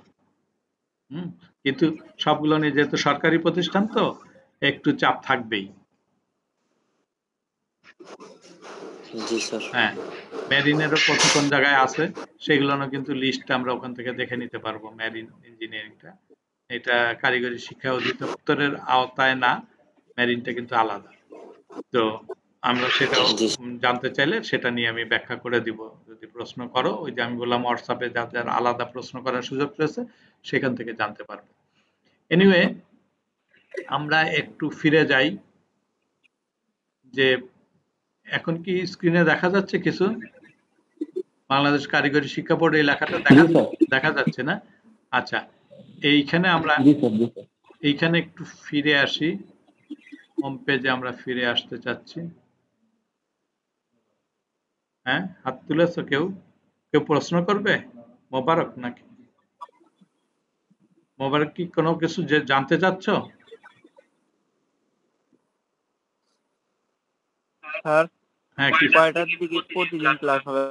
হ্যাঁ, প্রতিদিন সকালে 9টায় ক্লাস শুরু হবে। প্রতিদিন কয়টার দিকে ক্লাস হবে? 9টায়, সকাল 9টায়। আচ্ছা স্যার। 9টায় আছে। যত প্রফেশনালের কোটা কি ভালো আছে? বুঝি না। প্রফেশনালের কোটা কি বারো আছে? 15% যে কোটা থাকে হ্যাঁ, বারো, হ্যাঁ, সেটা আছে? আছে। এটা আছে সার্কুলেশন। মানে আমি শুনছিলাম যে এবার নাকি কোটা নাই। না, ভোকেশনাল কোটা আচ্ছা, এটা সার্কুলেশনটা আসবে তো কয়েকদিন পরে, আমরা সেটা নিয়ে তোমাকে আরো ব্যাখ্যা করে দিব। এই কয়েকদিনের মধ্যে সার্কুলেশন আসবে। হ্যাঁ, ওটা থাকবে কি থাকবে না সেটা কিভাবে জানতে পাবো, কোন জায়গায় জানতে পাবো, সেটা আমি এখনই দেখাই দিচ্ছি, যে কোন জায়গা থেকে তুমি এইগুলো জানতে পারবে। প্রথমত আমি একটু দেখাই, তোমরা যদি এই যে ভর্তির ক্ষেত্রে দেখো, এখানে দেখো নোটিশ বোর্ডে সকল লেখা আছে, দেখছো? সকল কথা লেখা আছে না? আমি প্রথম একটা নোটিশ দেখাই বোর্ডের কোন জায়গায় ইনফরমেশন গুলো আছে, কারণ তোমাকে কিন্তু অথেন্টিক ইনফরমেশন নিতে হবে। কোন জায়গা থেকে নিবা সেটা আমি দেখাইছি, পলিটেকনিকের নাম কোথা থেকে নিবা সেটা আমি দেখাইলাম, ডিপার্টমেন্টের কথা পরে যাচ্ছি। একটা নোটিশ আমি তোমাকে দেখাই, দেখো সকলের উপরে যখন ক্লিক করলাম, 26 তারিখ, গত মাসের 26 তারিখ, তাহলে এখানে গত মাসের 26 তারিখের ইয়াটা কবে কোথায় আছে আমি তোমাকে দেখাই। 25 না, ডিপ্লোমা ভর্তি সংক্রান্ত বিজ্ঞপ্তি, এই যে ডিপ্লোমা পর্যায়ের শিক্ষাক্রম ভর্তি সংক্রান্ত বিজ্ঞপ্তি, আমি বিজ্ঞপ্তি এই যে এখানে পেলাম। তার মানে এখানে দেখো ডিপ্লোমা পর্যায়ে শিক্ষাক্রমে ভর্তি সংক্রান্ত বিজ্ঞপ্তি, সেখানে কিন্তু বলেছে সংশ্লিষ্ট সকলের অবগতির জন্য জানানো যাচ্ছে যে বাংলাদেশ কারিগরি শিক্ষা বোর্ড পরিচালিত diploma in engineering, diploma in marine engineering, diploma in textile engineering, diploma in agriculture, diploma in forestry, diploma in fisheries ও ডিপ্লোমা ইন লাইভস্টক শিক্ষাক্রমে সরকারি প্রতিষ্ঠানসমূহে 25-26 শিক্ষাবর্ষে প্রথম পর্বের শিক্ষার্থীর ভর্তি পরীক্ষার মাধ্যমে নির্বাচন করা হবে। এই নোটিশটা কবে দিয়েছে কারিগরি শিক্ষা বোর্ড? 25/6/2025। নোটিশটা কিন্তু এখনো ওখানে আছে এবং সেখানে বলা আছে বন্টনমালায় বলা আছে বাংলায় 10, ইংরেজি 10, গণিতে 20, বিজ্ঞান ও রসায়ন মিলে 20, তারপরে অ্যাপটিটিউড টেস্ট 10, এই 70, আর এই যে এসএসসি গুণ 6 30, এই 100 মার্ক দিয়ে মেরিট নির্ধারণ করা হবে। সরকারি প্রতিষ্ঠানে কোন কোন সালের স্টুডেন্টরা পরীক্ষা দিতে পারবে? 23, 24, 25। তবে বলে রাখি যে এই 25 সালে যারা পাস করেছে তাদের মার্ক যতখানি কনসিডার করবে, 24-25-এ হয়তো 5 মার্ক করে ডিডাক্ট করবে। এই নোটিশটা অর্থাৎ এই নীতিমালাটা এখনো তৈরি হয় নাই। আমি বলে রাখি, আমরা যে কাজটা করতাম বোর্ডে থাকলে, আমরা মন্ত্রণালয়ে একটা মিটিং করি প্রত্যেক বছরে, যে নীতিমালা কি হবে, ভর্তির নীতিমালা সংক্রান্ত একটা নীতিমালা আমরা মন্ত্রণালয় থেকে সাবমিট মানে অনুমোদন নেই, নিয়ে তখন জানাই দেই কিভাবে কিভাবে ভর্তি হবে। গত বছরেরটা আমি দেখাই দিব, এই বছরেরটা এখনো হয় নাই, গত বছরেরটা আমি দেখাই দিব। সো আমরা এই নোটিশটা পেলাম কোথা থেকে? এটা কিন্তু পরিষ্কার তোমরা দেখলা যে এই নোটিশটা কিন্তু আমরা পেয়েছি কোথা থেকে? এই যে নোটিশ যেটা কারিগরি শিক্ষা, এই যে সকল লেখা আছে দেখাচ্ছ, এই নোটিশ থেকে কিন্তু যে কেউ নিতে পারবে। এই যে এই সকল থেকে যেখানে ক্লিক করলাম, করার পরে আমি কিন্তু ডেট মেনশন করেছি যে 25/6 ওই নোটিশটা আছে। হ্যাঁ, আরেকবার একটু দেখাই দিলাম, কেউ যদি নামাইতে চাও এই সকলের উপর ক্লিক করবা, তারপরে 1 নম্বরে পাবা না, 3 নম্বর, এই 3 নম্বর পেজে আসলে ব্যাক করে 3 নম্বর পেজে যদি আসো, তখন তুমি দেখো এখানে লেখা আছে 25/6-তে এই যে ডিপ্লোমা 43 নম্বর, ক্রমিক নাম্বার 43, ডিপ্লোমা পর্যায়ে শিক্ষাক্রমে ভর্তি সংক্রান্ত বিজ্ঞপ্তি, এই পিডিএফটাকে ডাউনলোড করতে পারো। তাহলে কত নাম্বার? 43 নাম্বার। তারপরে এইখানে ক্লিক করলে তুমি জানতে পারো। তাহলে তোমাকে কিন্তু অলওয়েজ অথেন্টিক ইনফরমেশন নিতে হবে, রিমেম্বার ইট। বোর্ডের থেকে অথেন্টিক ইনফরমেশন, অন্যরা কে কি বললো এটা শোনার দরকার নাই, তুমি কিভাবে নিতে পারো সেই টেকনিক আমি তোমাকে দেখাই দিলাম। এনিওয়ে আমরা আবার ব্যাক করে আসি। এবার আসি এই btb.gov.bd, এই সাইডে এসে দেখো অনলাইনে ভর্তি, এখানে লেখা আছে 24-25, তার মানে এটা কিন্তু গত বছরের। এই বছরেরটা কিন্তু এখনো দেয় নাই, এই বছরেরটা যখন দিবে তুমি সেখান থেকে জানতে পারবা। বাট নিয়মগুলো একই রকম। আমরা এই বছরের এই যে ভর্তি সরকারি বেসরকারি ভর্তির শিক্ষাক্রম ভর্তি প্রতিষ্ঠানের তালিকা, ভর্তির নীতিমালা, এই নীতিমালায় তুমি সব দেখতে পাবা। সেটা এখনো আপডেট হয়নি, পুরানো নীতিমালা আছে, আমি দেখাই দিচ্ছি। তাহলে প্রথমে আসি সরকারি বেসরকারি সকল শিক্ষাক্রমের ভর্তির উপরে যদি আমি ক্লিক করি, তাহলে যে সাইটটা আসবে তোমরা পরবর্তীতে এইরকমই পাবে, কিন্তু এই জায়গায় 24-25-এর জায়গায় লেখা পাবা 25-26। ওকে, এবার দেখো ডিপ্লোমা ইন কারিকুলামের নেম, ডিপ্লোমা ইন ইঞ্জিনিয়ারিং, এই কথাটাকে এখান থেকে তোমরা দেখতে পাচ্ছ, প্লাস জরুরি বিজ্ঞপ্তি, ভর্তি বিজ্ঞপ্তি, ভর্তি বিজ্ঞপ্তি বেসরকারি, ভর্তি নীতিমালা, এগুলো না কিন্তু এখানেও আছে। তো আমরা একটা কাজ করি, ভর্তি বিজ্ঞপ্তি সরকারি, এই জায়গাটা একটু ক্লিক করে দেখি কি আছে সেখানে। এটা কিন্তু পুরানো, বাট তারপরে একটু দেখি, এরকম একটা জিনিস তোমরা তখন সামনের বছর পাবে, যে এখানে লেখা থাকবে 25-26 শিক্ষাবর্ষের সরকারি পলিটেকনিক সমূহে 4 বছর মেয়াদী diploma in engineering, marine engineering ইত্যাদি ইত্যাদি বিজ্ঞপ্তি। সেখানে বলা আছে আবেদনের সময়সীমা, অর্থাৎ ফর্ম ফিল আপ করার ক্ষেত্রে কিভাবে ফর্ম ফিল আপ করবো, তার 1 ঘন্টা পূর্বে ফি জমা দিতে হবে। তাহলে এটা আবার কি? এইটার মানে হচ্ছে যে তুমি যদি কোনো ওই ডাইরেক্ট ফর্ম ফিল আপ করতে যাও, তার আগে তোমাকে কিছু টাকা পেমেন্ট করতে হবে। মেবি সেটা 100 হতে পারে, 200 হতে পারে, 300 হতে পারে। এটা ওই নীতিমালা থেকে তুমি দেখে নিবা, তোমাকে জানায় দিবে পরবর্তীতে। আমরা সে কি করে কোন জায়গাতে জানবো সেটা আমরা জেনে যাব। বাট এই টাকাটা দিবা কিভাবে? এই টাকাটা সাধারণত বিকাশের মাধ্যমে, টেলিটকের মাধ্যমে, তারপরে ধরো রকেটের মাধ্যমে, এই মাধ্যমগুলো কিভাবে দিবা সেটা আমি দেখাই দিব। বাট একটা জিনিস জানলাম যে মিনিমাম 1 ঘন্টা আগে তোমাকে টাকা দিতে হবে ফর্ম ফিল আপ করার আগে। তাহলে গেল এই কথা। এই কথা আমরা পরে প্রশ্ন থাকলে প্রশ্ন করো, আমি আরো উত্তর দিব। ফল প্রকাশের তারিখে এসএমএস এর মাধ্যমে ও ওয়েবসাইটে, অর্থাৎ এই যে তুমি যেদিন আমাকে বলবে রেজাল্ট পাবলিশড হবে, সেদিন কিন্তু সঙ্গে সঙ্গে তোমার মোবাইলে একটা এসএমএস চলে যাবে। রিমেম্বার ইট, তুমি যখন ফর্ম ফিল আপ করবা তখন কিন্তু তোমার মোবাইল নাম্বার যদি ওখানে না দাও, তাহলে কিন্তু তোমার মোবাইলে এই মেসেজ যাবে না। অর্থাৎ অনেক জায়গায় দেখা যায় যে তুমি ফর্ম ফিল আপ করার জন্য কিছু ওই কম্পিউটার দোকানে দিয়ে আসলে, তারা কি করলো, তাদের মোবাইল নাম্বার দিয়ে দিল, ফলে এসএমএসটা তাদের মোবাইলে যাবে, তোমার মোবাইলে যাবে না। সুতরাং আমি এটা দেখাই দেব ফর্ম ফিল আপ করার সময় কিভাবে তোমার মোবাইল নাম্বার দিতে হয়, এবং তোমার মোবাইল নাম্বার দিলে রেজাল্টটা তোমার মোবাইলে চলে যাবে।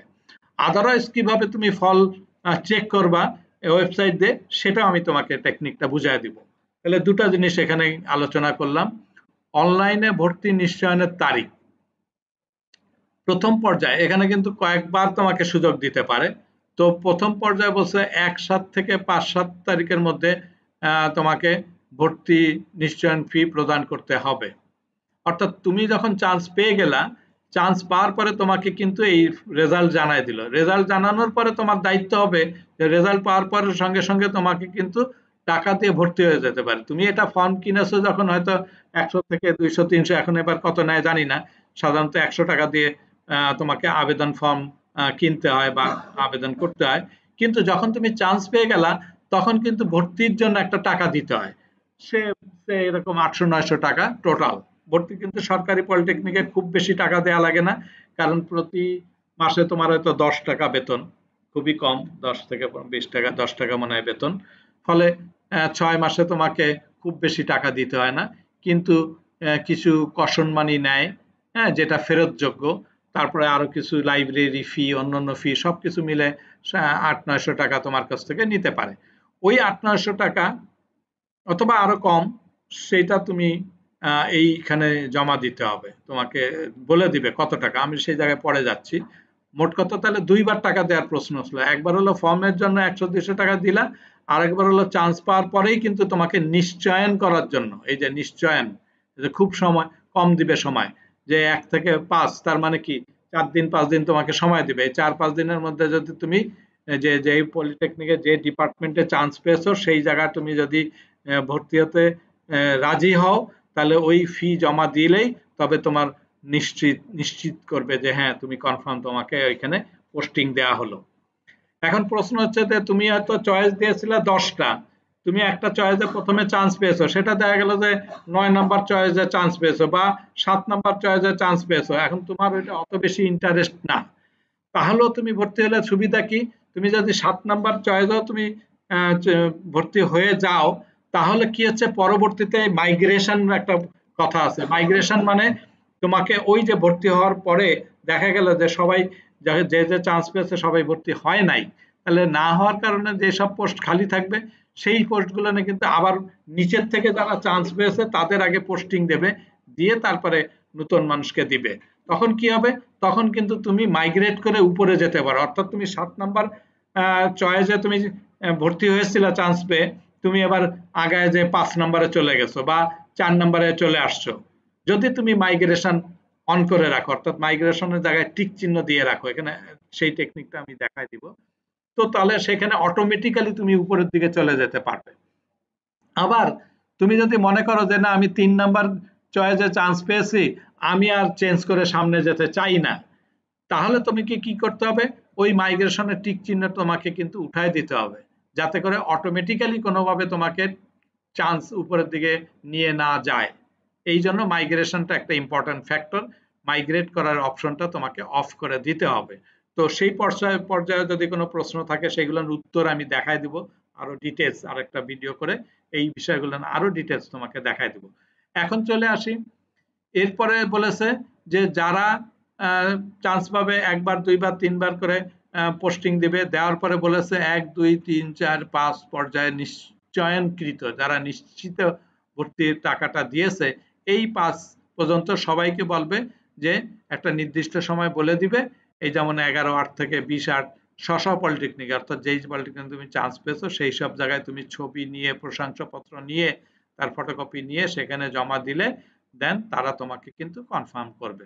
সো 3টা জায়গায় তোমাকে বিষয়, একটা হলো অ্যাপ্লিকেশন করা, 2 নাম্বার তোমার নিশ্চয়ন করা, হ্যাঁ, তারপরে ফাইনালি তোমার ইনস্টিটিউট যে এইখানে কনফার্মেশন লিস্ট বোর্ড কিন্তু বোর্ডে পাঠিয়ে দেবে এই প্রতিষ্ঠানে যদি তুমি ওই কাগজপত্র জমা দাও, ওই কাগজপত্র জমা পেলে তারা তোমাকে নির্দিষ্ট বোর্ডে আবার ইনফরমেশন পাঠিয়ে দিবে। সো এই কয়েকটা পয়েন্ট তোমাকে আমি এখানে আলোচনা করলাম। পরবর্তীতে আরো ডিটেলস এখানে বলা যাবে, জানতে পারবে, যদি এটা রিলেটেড আরো প্রশ্ন তোমাদের থাকে তখন আমরা বলবো। তাহলে ভর্তির বিজ্ঞপ্তি তুমি কোথায় পেলা? আবার আমি দেখি ভর্তির বিজ্ঞপ্তি কোথায় পেয়েছি। ভর্তির বিজ্ঞপ্তি পেয়েছি কিন্তু এই যে ডিপ্লোমা ভর্তির পোস্টে, যে এখানে আমি ভর্তির বিজ্ঞপ্তি সরকারিটা পেয়েছি, সেখান থেকে আমি জানতে পেরেছি। বেসরকারি তো আলাদা, এটা তো যারা বেসরকারি ভর্তি হতে চাও, বেসরকারি কোনো ভর্তি পরীক্ষা হবে না, বেসরকারিতে তুমি মিনিমাম মার্ক পাইলে সঙ্গে সঙ্গে ভর্তি হয়ে যেতে পারো, হ্যাঁ, যে কোনো ভালো প্রতিষ্ঠানে। এটা আমাদের সঙ্গে ডিসকাস করতে চাইলে করতে পারো, আমরা তোমাকে হেল্প করতে পারবো। ভর্তির নীতিমালা, এই যে ভর্তির নীতিমালাটা কি, এইটার কিন্তু 24-এর নীতিমালা, তুমি এখনো 25-এর নীতিমালা তোমাদেরকে দেয় নাই।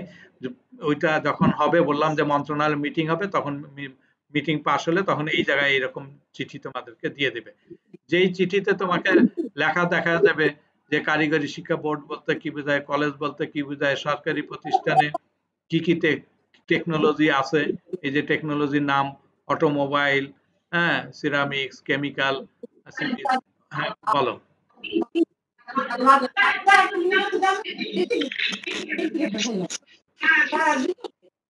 হ্যাঁ, কিছু বলবে কেউ না? আচ্ছা, ঠিক আছে। সরকারি প্রতিষ্ঠানে এই যে ভর্তির যোগ্যতা দেখো লিখে দিয়েছে যে এসএসসি বা সমমানের পরীক্ষায় সাধারণ গণিত বা উচ্চ গণিতে জিপিএ 2 সহ কমপক্ষে জিপিএ 3 পেতে হবে, লিখে দিয়েছে। ছাত্রীদের ক্ষেত্রে কি বলেছে? সাধারণ গণিত বা উচ্চতর গণিতে 2 সহ কমপক্ষে জিপিএ 2.5। তাহলে এই কথাগুলো কিন্তু গত বছরের জন্য, তাহলে এই বছরের জন্য এখনো তুমি পাও নাই, পরে পাবা, আমরাও বলে দিব তোমাদেরকে, এই নীতিমালা তোমাকে দিয়ে দিব আমাদের এই লিংকে। জিপিএ পদ্ধতিতে পূর্বের এসএসসি বা সমমানের পরীক্ষায় উত্তীর্ণতার জন্য ছাত্রছাত্রীদের ন্যূনতম দ্বিতীয় বিভাগ, এটা হলো জিপিএ পদ্ধতির পূর্বের এসএসসি। ও আচ্ছা, মানে যেখানে তোমাদের তো সব জিপিএ পদ্ধতি, তোমাদের এটা প্রযোজ্য না। ও লেভেল হলে সেখানে সি গ্রেড, একটি বিষয়ে সি গ্রেড এবং গণিত সহ অন্য যে কোনো 2টি বিষয় ন্যূনতম ডি গ্রেড থাকতে হবে।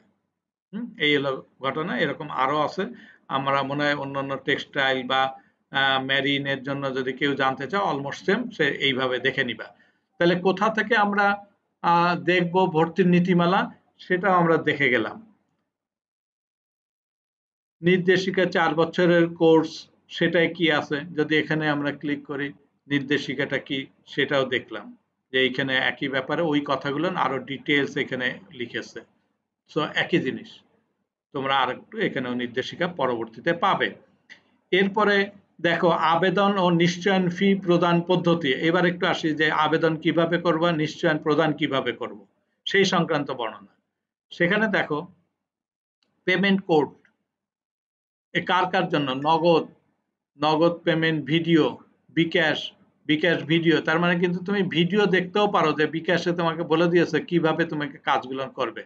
1 নম্বরে দেখো বিকাশে আমি যদি ক্লিক করি, বিকাশে বলে দিয়েছে কারিগরি শিক্ষা বোর্ডের ভর্তির ও রেজিস্ট্রেশনের ফি বিকাশ করবেন যেভাবে, সেইখানে একদম ছবি দিয়ে দেখাই দিয়েছে বিকাশ অ্যাপ থেকে পরে কি করব ইত্যাদি।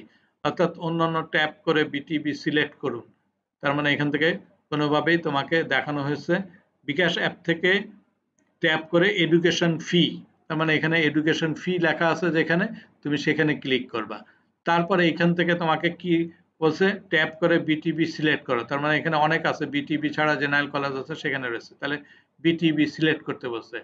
বিটিবি সিলেক্ট করার পরে বলছে পেমেন্ট কোড নাম্বার দিন, তাহলে পেমেন্ট কোড বলে একটা নাম্বার আছে বিকাশের ক্ষেত্রে, সেই নাম্বার দিয়ে কিভাবে কোড দিতে হবে, প্রোগ্রাম কোড, তার মানে বিটিবির প্রোগ্রাম কোড তোমাকে জানাই দিবে, পাশের সন কোন সালে পাস করেছো, বোর্ডের একটা কোড নাম্বার আছে, রোল নাম্বার আছে, দিয়ে তারপরে তুমি এইটা ক্লিক করবা, দেন তোমাকে 300 টাকার ফি দিতে হবে।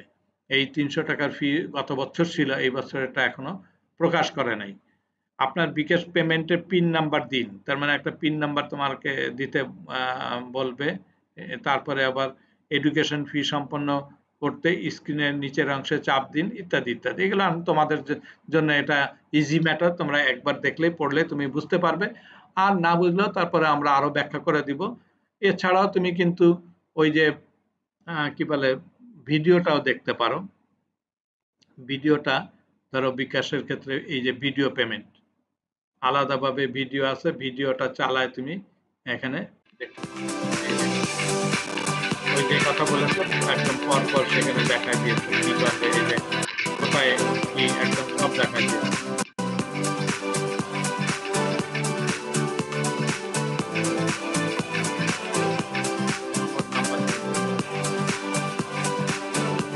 আশা করি বুঝতে পেরেছো। এখানে কত ইজি করে তোমাকে দিয়েছে, তুমি কিন্তু এর সবকিছু ইজিলি দেখতে পারো।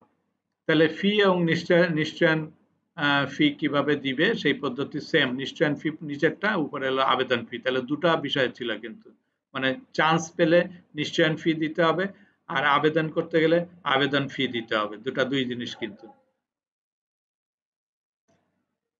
আবেদনকারী কিভাবে লগ ইন করে তুমি রেজাল্ট দেখবা, এ দেখো আবেদনকারী লগ ইনের জন্য তোমার রোল নাম্বার দিতে হবে, তোমাকে বোর্ড সিলেকশন দিতে হবে, তারপরে তোমার কোন ইয়ারে পাস করেছো সেই ইয়ার দিতে হবে, তারপরে সিকিউরিটি কোডটা হলো তোমাকে দিয়ে দিবে তারা, সেই সিকিউরিটি কোড ব্যবহার করে তুমি এটা দিবে, এবং ফাইনালি যেটা হচ্ছে এইখানে একটা ক্যাপচা আছে, এই ক্যাপচাটা বসায় দিতে হবে, যেমন RIBAZW, যখন যেটা আসে দিয়ে লগ ইন করলে তাহলে দিবে। এই সিকিউরিটি কোডটা কিন্তু তোমার নিজস্ব কোড, এই সিকিউরিটি কোড কিন্তু তুমি কাউকে দিতে পারবে না। অর্থাৎ তুমি যখন অ্যাপ্লিকেশন ফর্ম জমা দিবা, অনলাইনে জমা দেওয়ার পরে তোমাকে কিন্তু একটা সিকিউরিটি কোড দিয়ে দিবে তোমার মোবাইলে, ওই সিকিউরিটি কোড কিন্তু তোমার সেভ করে রাখতে হবে। তুমি হয়তো বলতে পারো যে স্যার আমি যদি সিকিউরিটি কোড ভুলে যাই, হ্যাঁ সেইটা কিভাবে উদ্ধার করবা সেটার একটা টেকনিক আছে, সেটা আমরা দেখাবো। তাহলে প্রথম কথা হচ্ছে তুমি যখন অ্যাপ্লিকেশন করবা তখনই কিন্তু তোমাকে একটা সিকিউরিটি কোড দেবে, সেই সিকিউরিটি কোডটা তুমি স্পেশালি মনে রাখবা অথবা কোনো এক জায়গায় লিখে রাখবা, এটা তোমার দায়িত্ব, কারণ প্রত্যেকবার তোমার এখানে ঢুকতে গেলে এই সিকিউরিটি কোড লাগবে। এখন কোনো কারণে যদি ফেইল করো, হারায় যায়, তাহলে কিভাবে উদ্ধার করবা সে টেকনিকটা আমি বলে দিচ্ছি, পরে দেখায় দিচ্ছি। এরপরে আসো, যদি তুমি অ্যাপ্লিকেশন ফর্মটা দেখতে চাও যে অ্যাপ্লিকেশন ফর্মের চেহারাটা কেমন, এই অ্যাপ্লিকেশন ফর্ম যেটা যখন প্রথম ওই যে তোমাকে অ্যাপ্লিকেশন জন্য টাকা পেমেন্ট করলা, টাকা পেমেন্ট করার পরে এরকম একটা ওই ঢোকার পরে এরকম অ্যাপ্লিকেশন ফর্ম তুমি এইখানেও পেতে পারো, অথবা ডাইরেক্ট এইভাবেও পেতে পারো, অথবা এই আগে যেটা আমি তোমাকে দেখাইলাম যে এখান থেকেও আবেদনকারী লগ ইন করতে পারি, সেক্ষেত্রে ওই একই ফর্ম তোমাকে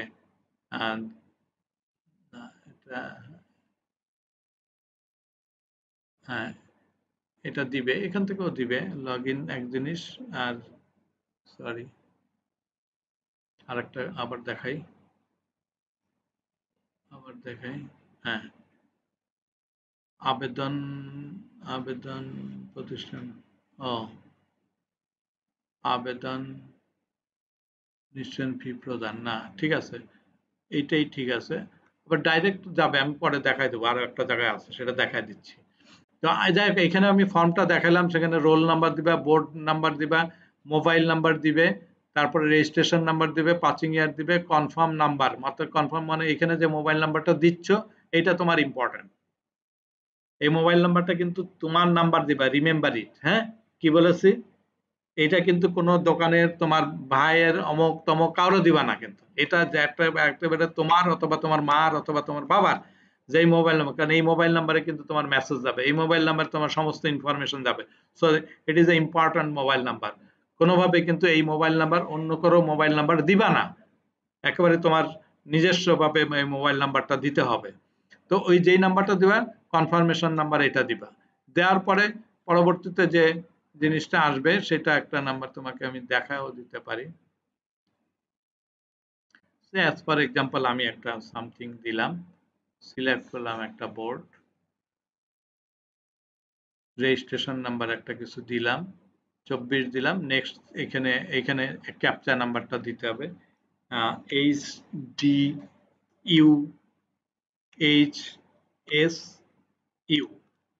মিলায় দেখবা ঠিক আছে কিনা, এবং দেন নেক্সট দিলে পরে তুমি কিন্তু আমার একটা সঠিক নাই দেখে এটা বলেছে, বাট একটা ব্ল্যাঙ্ক ফর্ম আমি তোমাকে দেখাচ্ছি। পরবর্তী পেজে এরকম একটা ব্ল্যাঙ্ক ফর্ম পাবে, সেখানে SSC role, SSC registration number, student name, father name, তারপরে বোর্ডগুলো সিলেক্ট করবা। এরপরে তুমি এইখানে বাকি যে জিনিসগুলো এসএসসি নাম্বার ইত্যাদি সিলেক্ট করবা, সন্তান ইত্যাদি, জিপিএ নাম্বার সিলেক্ট করবা, ম্যাথের নাম্বার কত সেটা সিলেক্ট করবা, জেন্ডার মেল আর ফিমেল, গ্রুপ সায়েন্স, বোর্ড সে বরিশাল, এসসি রোল নাম্বার একটা কিছু দিলাম, সামথিং লাইন দ্যাট, স্টুডেন্ট নাম দিলাম, আমার নামই আসছে, ফাদার্স নেম এটা কিছু দিলাম। সো এরপরে মাদার্স নেম আসবে একটা কিছু দিলাম, দিয়ে এই ফিল আপ হলে তারপরে তুমি নেক্সট দিতে পারো। বাট এটা আমাকে বলছে কেয়ারফুলি, আচ্ছা কোনো কিছু বাদ যায় নাই, হ্যাঁ হ্যাঁ ফাইনাল সাবমিশন। তাহলে এরা আবার আবার তোমাকে বললো সাবমিট করার আগে আরেকবার বললো তুমি নিজে চেক করে দেখো কোথাও ভুল গেছে কিনা। এখন এই যখন তুমি ফাইনাল সাবমিশনে ক্লিক করবা তখন কিন্তু ওই ডাটা সাকসেসফুলি সেভড হয়েছে, হ্যাঁ অ্যাপ্লাই নাও। সো আবার ব্যাক করেছে, বাট বেসিক্যালি হচ্ছে ওইটা ওইটা আরো একটু আছে, ওইখানে আর একটা ফর্ম আছে, ওই যে ইনস্টিটিউট চয়েস করা, ডিপার্টমেন্ট চয়েস করা, সেটা কিন্তু আসে নাই, যেহেতু এটা পুরানো ফর্ম সেই জন্য আসে নাই।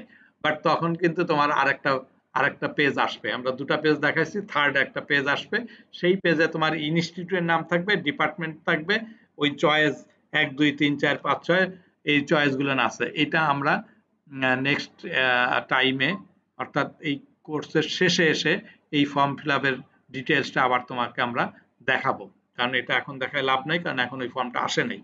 সো এটা আমরা আরেকবার তোমাকে দেখাবো, কোনো সমস্যা নাই। এনিওয়ে আমরা ব্যাক করে আসি।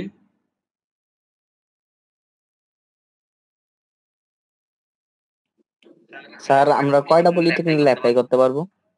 তোমরা 10টা হলো চয়েস, আমি বলি 10টা যেহেতু চয়েস, তাহলে মিনিমাম যদি একটা পলিটেকনিক একটা করে চয়েস দাও তাহলে 10টা পলিটেকনিক চয়েস দিতে পারবা।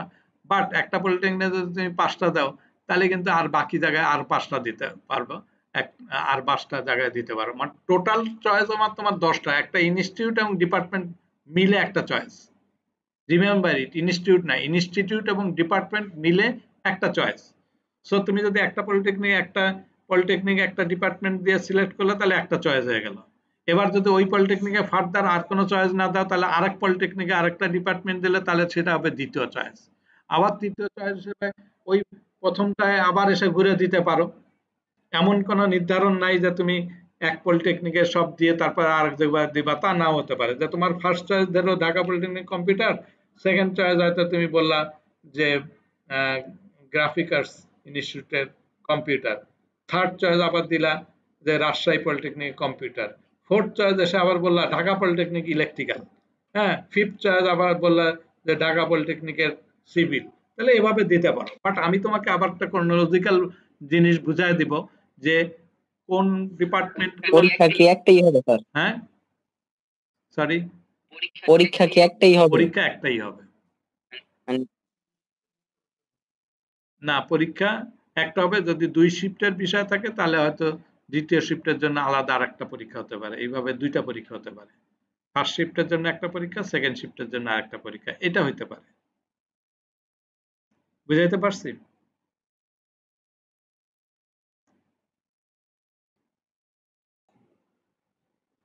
আবার একটু যাচ্ছি বিটিইবিতে আমরা যে জিনিসটা তোমাকে আরো ব্যাখ্যা করতে চাচ্ছি, সরকারি বেসরকারি পলিটেকনিক ইনস্টিটিউটের ক্ষেত্রে আর কি কি আবেদন লগ ইন, আচ্ছা প্রতিষ্ঠান লগ ইন, জরুরি প্রশ্ন উত্তর, আচ্ছা আসতেছি। এইখানে এইটা তোমাদের বিষয় না, অ্যাপ্লিকেশন লগ ইন এইটা তোমাদের, এই দুটা তোমাদের, বাকিটা ওইটা ইনস্টিটিউটের, ইনস্টিটিউট লগ ইন করতে পারে, সেই জন্য প্রত্যেকটা ইনস্টিটিউট লগ ইন করতে পারে। জরুরি প্রশ্ন উত্তর, তুমি যদি দেখো যেসব প্রশ্ন উত্তরগুলো সাধারণত তোমার থেকে থাকে সেইগুলো এটা, যে অটো মাইগ্রেশন কি দেখছো লেখা আছে, শিক্ষার্থীরা আবেদনের সময় টেকনোলজি প্রতিষ্ঠান পছন্দ প্রদান করে থাকে, সেই পছন্দ অনুসারে একটি ক্রমিক নং রয়েছে। অটো মাইগ্রেশন হলো আপনার পছন্দক্রম অনুযায়ী ফলাফল উপরের ক্রমিক নাম্বারের দিকে যাবে, অর্থাৎ ওই যে যেটা বললাম যে তুমি 10টা চয়েস দিয়েছো, তুমি ফার্স্ট টাইমে চান্স পেলা 7 নাম্বারে, এখন তুমি যদি মনে করো যে আমার তো ফার্স্ট চয়েস আমি পেলাম না, সুযোগ পেলাম না, ভর্তি হয়ে থাকলাম, কিন্তু পরে যদি আমি সুযোগ পাই তাহলে উপরে যাব, তো ওই অটো মাইগ্রেশন যদি অন থাকে তাহলে তো অটোমেটিক্যালি পরে যখন যেসব সিট খালি হবে সেই সিটে নিচের থেকে উপরের দিকে আসতে পারবে। এই উপরের দিকে আসার মানেই হচ্ছে অটো মাইগ্রেট হওয়া। তাহলে অটো মাইগ্রেশন ডিফল্ট ভাবে কি থাকে, একজন শিক্ষার্থী ডিফল্ট ভাবে অটো মাইগ্রেশন খোলা থাকে, তার মানে কিন্তু অটো মাইগ্রেশন অন, শিক্ষার্থী ইচ্ছে করলে বা পছন্দ প্রতিষ্ঠান টেকনোলজি ভর্তির সুযোগ হলে সেটা বন্ধ করে দিতে পারে। তার মানে তুমি যদি ওটাকে অফ করে দাও তাহলে এরপরে যখন মানে প্রসেস হবে তখন তোমাকে কিন্তু আর শিফট করে উপরে নেবে না, কারণ তুমি তো তোমার পছন্দ জায়গায় তুমি মনে করতেছো এই জায়গায় আমি পড়বো, তো উপরের দিকে ওঠার আর প্রয়োজন হবে না, তখন তুমি অফ করে দিতে পারো। বাট তুমি যদি অফ না করো, তুমি যদি না বুঝে আগের থেকে মনে করো এমন এমন কিছু ডিপার্টমেন্ট দিয়ে থাকলে সেটা তোমার ভালো ছিল না, তো সেই জায়গাটা কিন্তু পরবর্তীতে তোমার সিলেকশন এসে যেতে পারে, ওই জন্য পরবর্তীতে অফ করে দেবো। এইগুলো নিয়ে আর একটা ডিটেলস ভিডিও করব। অটো মাইগ্রেশন কখন কিভাবে হয়, কোটার আবেদনের করণীয় কি, ক্ষুদ্র নিগৃষ্টি কি, মুক্তিযোদ্ধা কি, বিশেষ শিশু কি, পোষ্য কোটা কি, মহিলা কোটা কি, এই সংক্রান্ত বিষয়ে যদি জানার বিষয় থাকে, এখন হয়তো অনেকগুলো এগুলো থাকবে না, হ্যাঁ পোষ্য কোটা বাদ হয়ে গেছে, এগুলো থাকবে না। এসএসসি ভোকেশনাল কোটা কি, ও লেভেল কি, দ্বৈত ভর্তির থাকলে করণীয় কি, তার মানে কখনো যদি দুই জায়গায় ভর্তি হয়ে থাকো তখন কিভাবে একটা বাতিল করবা, ব্ল্যাঙ্ক ফর্মে ভর্তির ক্ষেত্রে করণীয় কি, এই সমস্ত প্রশ্নগুলোর উত্তর এইখান থেকে পাবে। তার মানে ইম্পর্টেন্ট কোনো প্রশ্ন, জরুরি কোনো প্রশ্ন তোমার মনে থেকে থাকে তাহলে এখান থেকেও কিছু প্রশ্নের উত্তর অটোমেটিক পাবে। প্রতিষ্ঠানের নামের তালিকা, এবার দেখো ওই যে প্রতিষ্ঠান গভ পলিটেকনিক, টেক্সটাইল, ফিশারি সব আছে কিন্তু, তো এখানে যদি আমরা diploma in engineering gov polytechnic দেই, এইখান থেকে ধরো সিলেক্ট করে দিলাম যে ডিপ্লোমা ইন ইঞ্জিনিয়ারিং, ডিস্ট্রিক্ট কোনটা, ধরো আমি ঢাকা ডিস্ট্রিক্টেরটা যদি সার্চ করি, সিলেক্ট করে ইনস্টিটিউট, এই দেখো ঢাকা পলিটেকনিক কি কি ইনস্টিটিউট আছে এখানে চুজ করে দেখা গেল।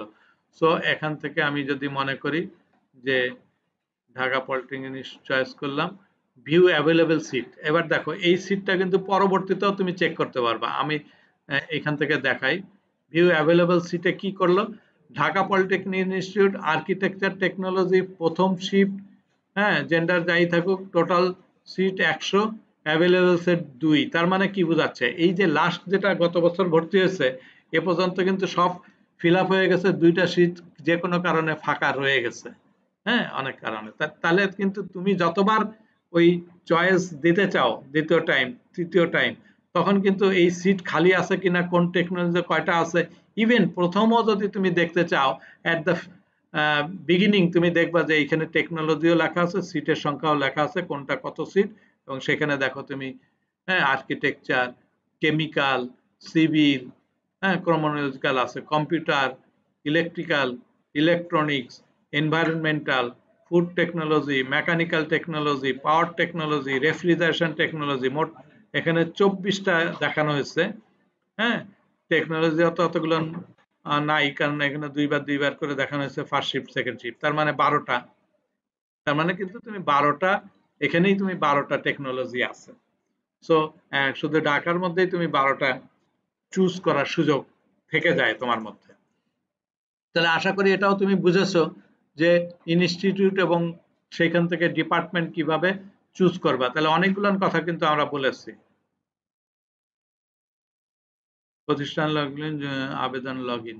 হ্যাঁ, তুমি যদি কোনো কারণে হারায় ফেলো সেটা কিন্তু তুমি পরে পাবে কুইক লিংক। এই দেখো সিকিউরিটি কোড পুনরুদ্ধার। তোমাকে বলেছিলাম না যে তোমার যদি কোড নাম্বারটা তুমি মিস করো, হারায় যাও, তাহলে কি করবা? এই সিকিউরিটি কোড পুনরুদ্ধারে ক্লিক করবা। সেখানে তোমার এসএসসি রোল নাম্বার তোমাকে দিতে হবে, এই যে বোর্ড নাম্বার দিতে হবে, পাসিং ইয়ার দিতে হবে, রেজিস্ট্রেশন নাম্বার দিতে হবে, তোমার নাম দিলা, তোমার পিতার নাম দিলা, তোমার মাতার নাম দিলা, জিপিএ দিলা, তার গিভেন মোবাইল নাম্বার। এই যে মোবাইল নাম্বার, তুমি যে ওই জায়গায় যে মোবাইল নাম্বারটা তোমাকে আমি বলেছি ভেরি ইম্পর্টেন্ট, তুমি যদি এখানে পারফেক্টলি ওই মোবাইল নাম্বার প্রথমবার যে নাম্বারটা তুমি দিলা ভর্তির সময় যে 2 জায়গায় দিয়ে দিলা, এই মোবাইল নাম্বারে যদি তুমি এখানে দিয়ে তুমি সাবমিট করো, তাহলে কিন্তু তোমাকে কোড নাম্বার বলে দেবে। আমি কি বুঝাইতে পারছি এই কথাটা? যে কোনো কারণের জন্য যদি তোমার কোড নাম্বার হারায় যায়, তাহলে সেটা কিভাবে পুনরুদ্ধার করবা। কিন্তু ওই মোবাইল নাম্বারটা কিন্তু মাস্ট লাগবেই, তা নাহলে কিন্তু তোমার কাজ হবে না। বোঝা গেছে কি? জি স্যার, হ্যাঁ, বোঝা গেছে। তাহলে কিন্তু ভেরি ইম্পর্টেন্ট হলো তুমি মোবাইল নাম্বার কিন্তু অন্য কারো দিবা না, হয় তোমার অথবা তোমার বাবার, তোমার মার, যাকে তুমি রিলায়েবল মনে করো তারা ছাড়া দিবা না। সুতরাং ফর্ম ফিল আপ করার সময় কিন্তু এটা অত্যন্ত গুরুত্বপূর্ণ। ভিউ রেজাল্ট, তুমি যদি রেজাল্ট দেখতে চাও পরবর্তীতে, তখন তুমি এই অপশনটা এখন নাই, পরবর্তীতে এখানে তুমি দেখতে পাবা। হ্যাঁ, এটা একটা, এখান থেকেও তুমি ওই যে রেজাল্টটা যদি চুজ করতে চাও দেখতে পারবা। কনফার্মেশন স্ট্যাটাস, তোমার ভর্তি কনফার্ম হয়েছে কিনা সেটাও তুমি এখান থেকে দেখতে পাবা। এখানে দেয় নাই, কারণ এটা গত বছরের।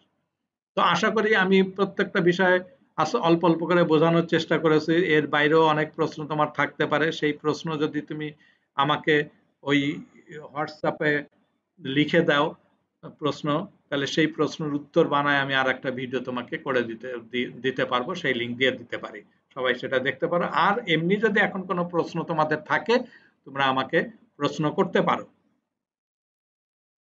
প্রশ্ন আছে কি?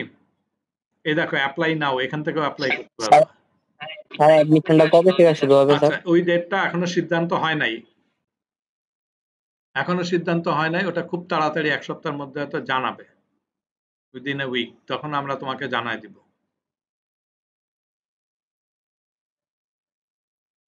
আর কোনো প্রশ্ন আছে কারো? যদি প্রশ্ন না থাকে তাহলে আপাতত আমি ক্লোজ করব। তবে পরবর্তীতে যদি তোমরা আর তো ক্লাস হবে, সে সময়ও আমি যদি কথা বলার সুযোগ থাকে আমরা সেটা বলবো। নাহলে এখানে আমরা আপাতত ইয়া করব। স্যার পরীক্ষা দেওয়া যেই জায়গায় চান্স পাই ওই জায়গায় দেখতে হবে নাকি ওনাদের মত কি এক জায়গায় পাঠিয়ে দিবে ওনারা? না, যেমন বরিশাল বা না, রাজশাহী। তুমি তো চয়েস তুমি দিবা প্রথমে। তুমি যে 10টা চয়েস দিবা না, তুমি যেসব জায়গায় যেতে চাও সেগুলো তুমি চয়েস দিবা। ফলে অন্য ওর ইচ্ছা জি মতন জি। না, তুমি যেটা চান্স পাবা সেটাই। হ্যাঁ, লাস্টের দিকে যদি কোনো সময় পোস্ট খালি থাকে, কেউ এমনিও দিয়ে দিতে চায়, বাট সেই জায়গাগুলো হয়তো তোমার চয়েসেবল না, তুমি নাও যেতে পারো। বাট আমি তোমাকে বলতে পারি, তুমি যে 10টা দিয়েছো সেটার মধ্যে কোনোটায় যদি চান্স পাও, তুমি আকাঙ্ক্ষিত না পাইলে পরবর্তীতে তুমি সুযোগ পাবা। মানে আমি কেন বলছি, যে ধরো 1 সেমিস্টার ওখানে পড়াশোনা করে আসলা, পরে আবার ট্রান্সফার হয়ে কিন্তু এই জায়গায় যখন পোস্ট খালি হয় সেখানে তুমি আসতে পারবা। সেটা আরেকটা কিন্তু চালাকি, বুঝছো? যে তুমি যদি এক জায়গায় যে ভর্তি হলা, প্রথম সেমিস্টারে ওই জায়গায় 6 মাস ক্লাস করলা, তারপরে দেখা গেল আবার ট্রান্সফার হয়ে তুমি ঢাকা বিল্ডিং এ চলে আসলা। হ্যাঁ, এরকম কিছু টেকনিক আছে, তো সেগুলো না আমি তোমাকে বলবো। মোবারক কি আরো কিছু বলবা নাকি? হাত তুলছে নাকি মোবারক? না আগে মোবারক কিছু বলবা নাকি? জি না স্যার। আচ্ছা, এটা আগে। আর কেউ কিছু কারো বক্তব্য আছে? আমার কথা বুঝতে পারো নাই এরকম কিছু থাকলে বলতে পারো। না স্যার, আচ্ছা, তাহলে ইনশাল্লাহ আজকে আমরা শেষ করি। আগামীকালকে 9টায় ইনশাল্লাহ কি ক্লাস শুরু হবে? 9টায় ম্যাথমেটিক্স, আশা করি ম্যাথমেটিক্স আমরা 9টায় ইনশাল্লাহ আমার খুব একজন ভালো স্যার তার মাধ্যমে জানতে পারবো। ওকে, থ্যাংক ইউ ফর অল। ভালো থাকো, তোমাদের ইচ্ছা পূরণ হোক, সুন্দরভাবে তোমরা সামনের দিন আগায় যাও, এই দোয়া রইল। এবং সবসময়ের জন্য আমাদের রাস্তা ওপেন রয়েছে, যে কোনো বিষয়ে আমাদের সঙ্গে পরামর্শ করতে পারো। ওকে, ধন্যবাদ। আপনাকে ধন্যবাদ। আসসালামু আলাইকুম। ওয়ালাইকুম আসসালাম।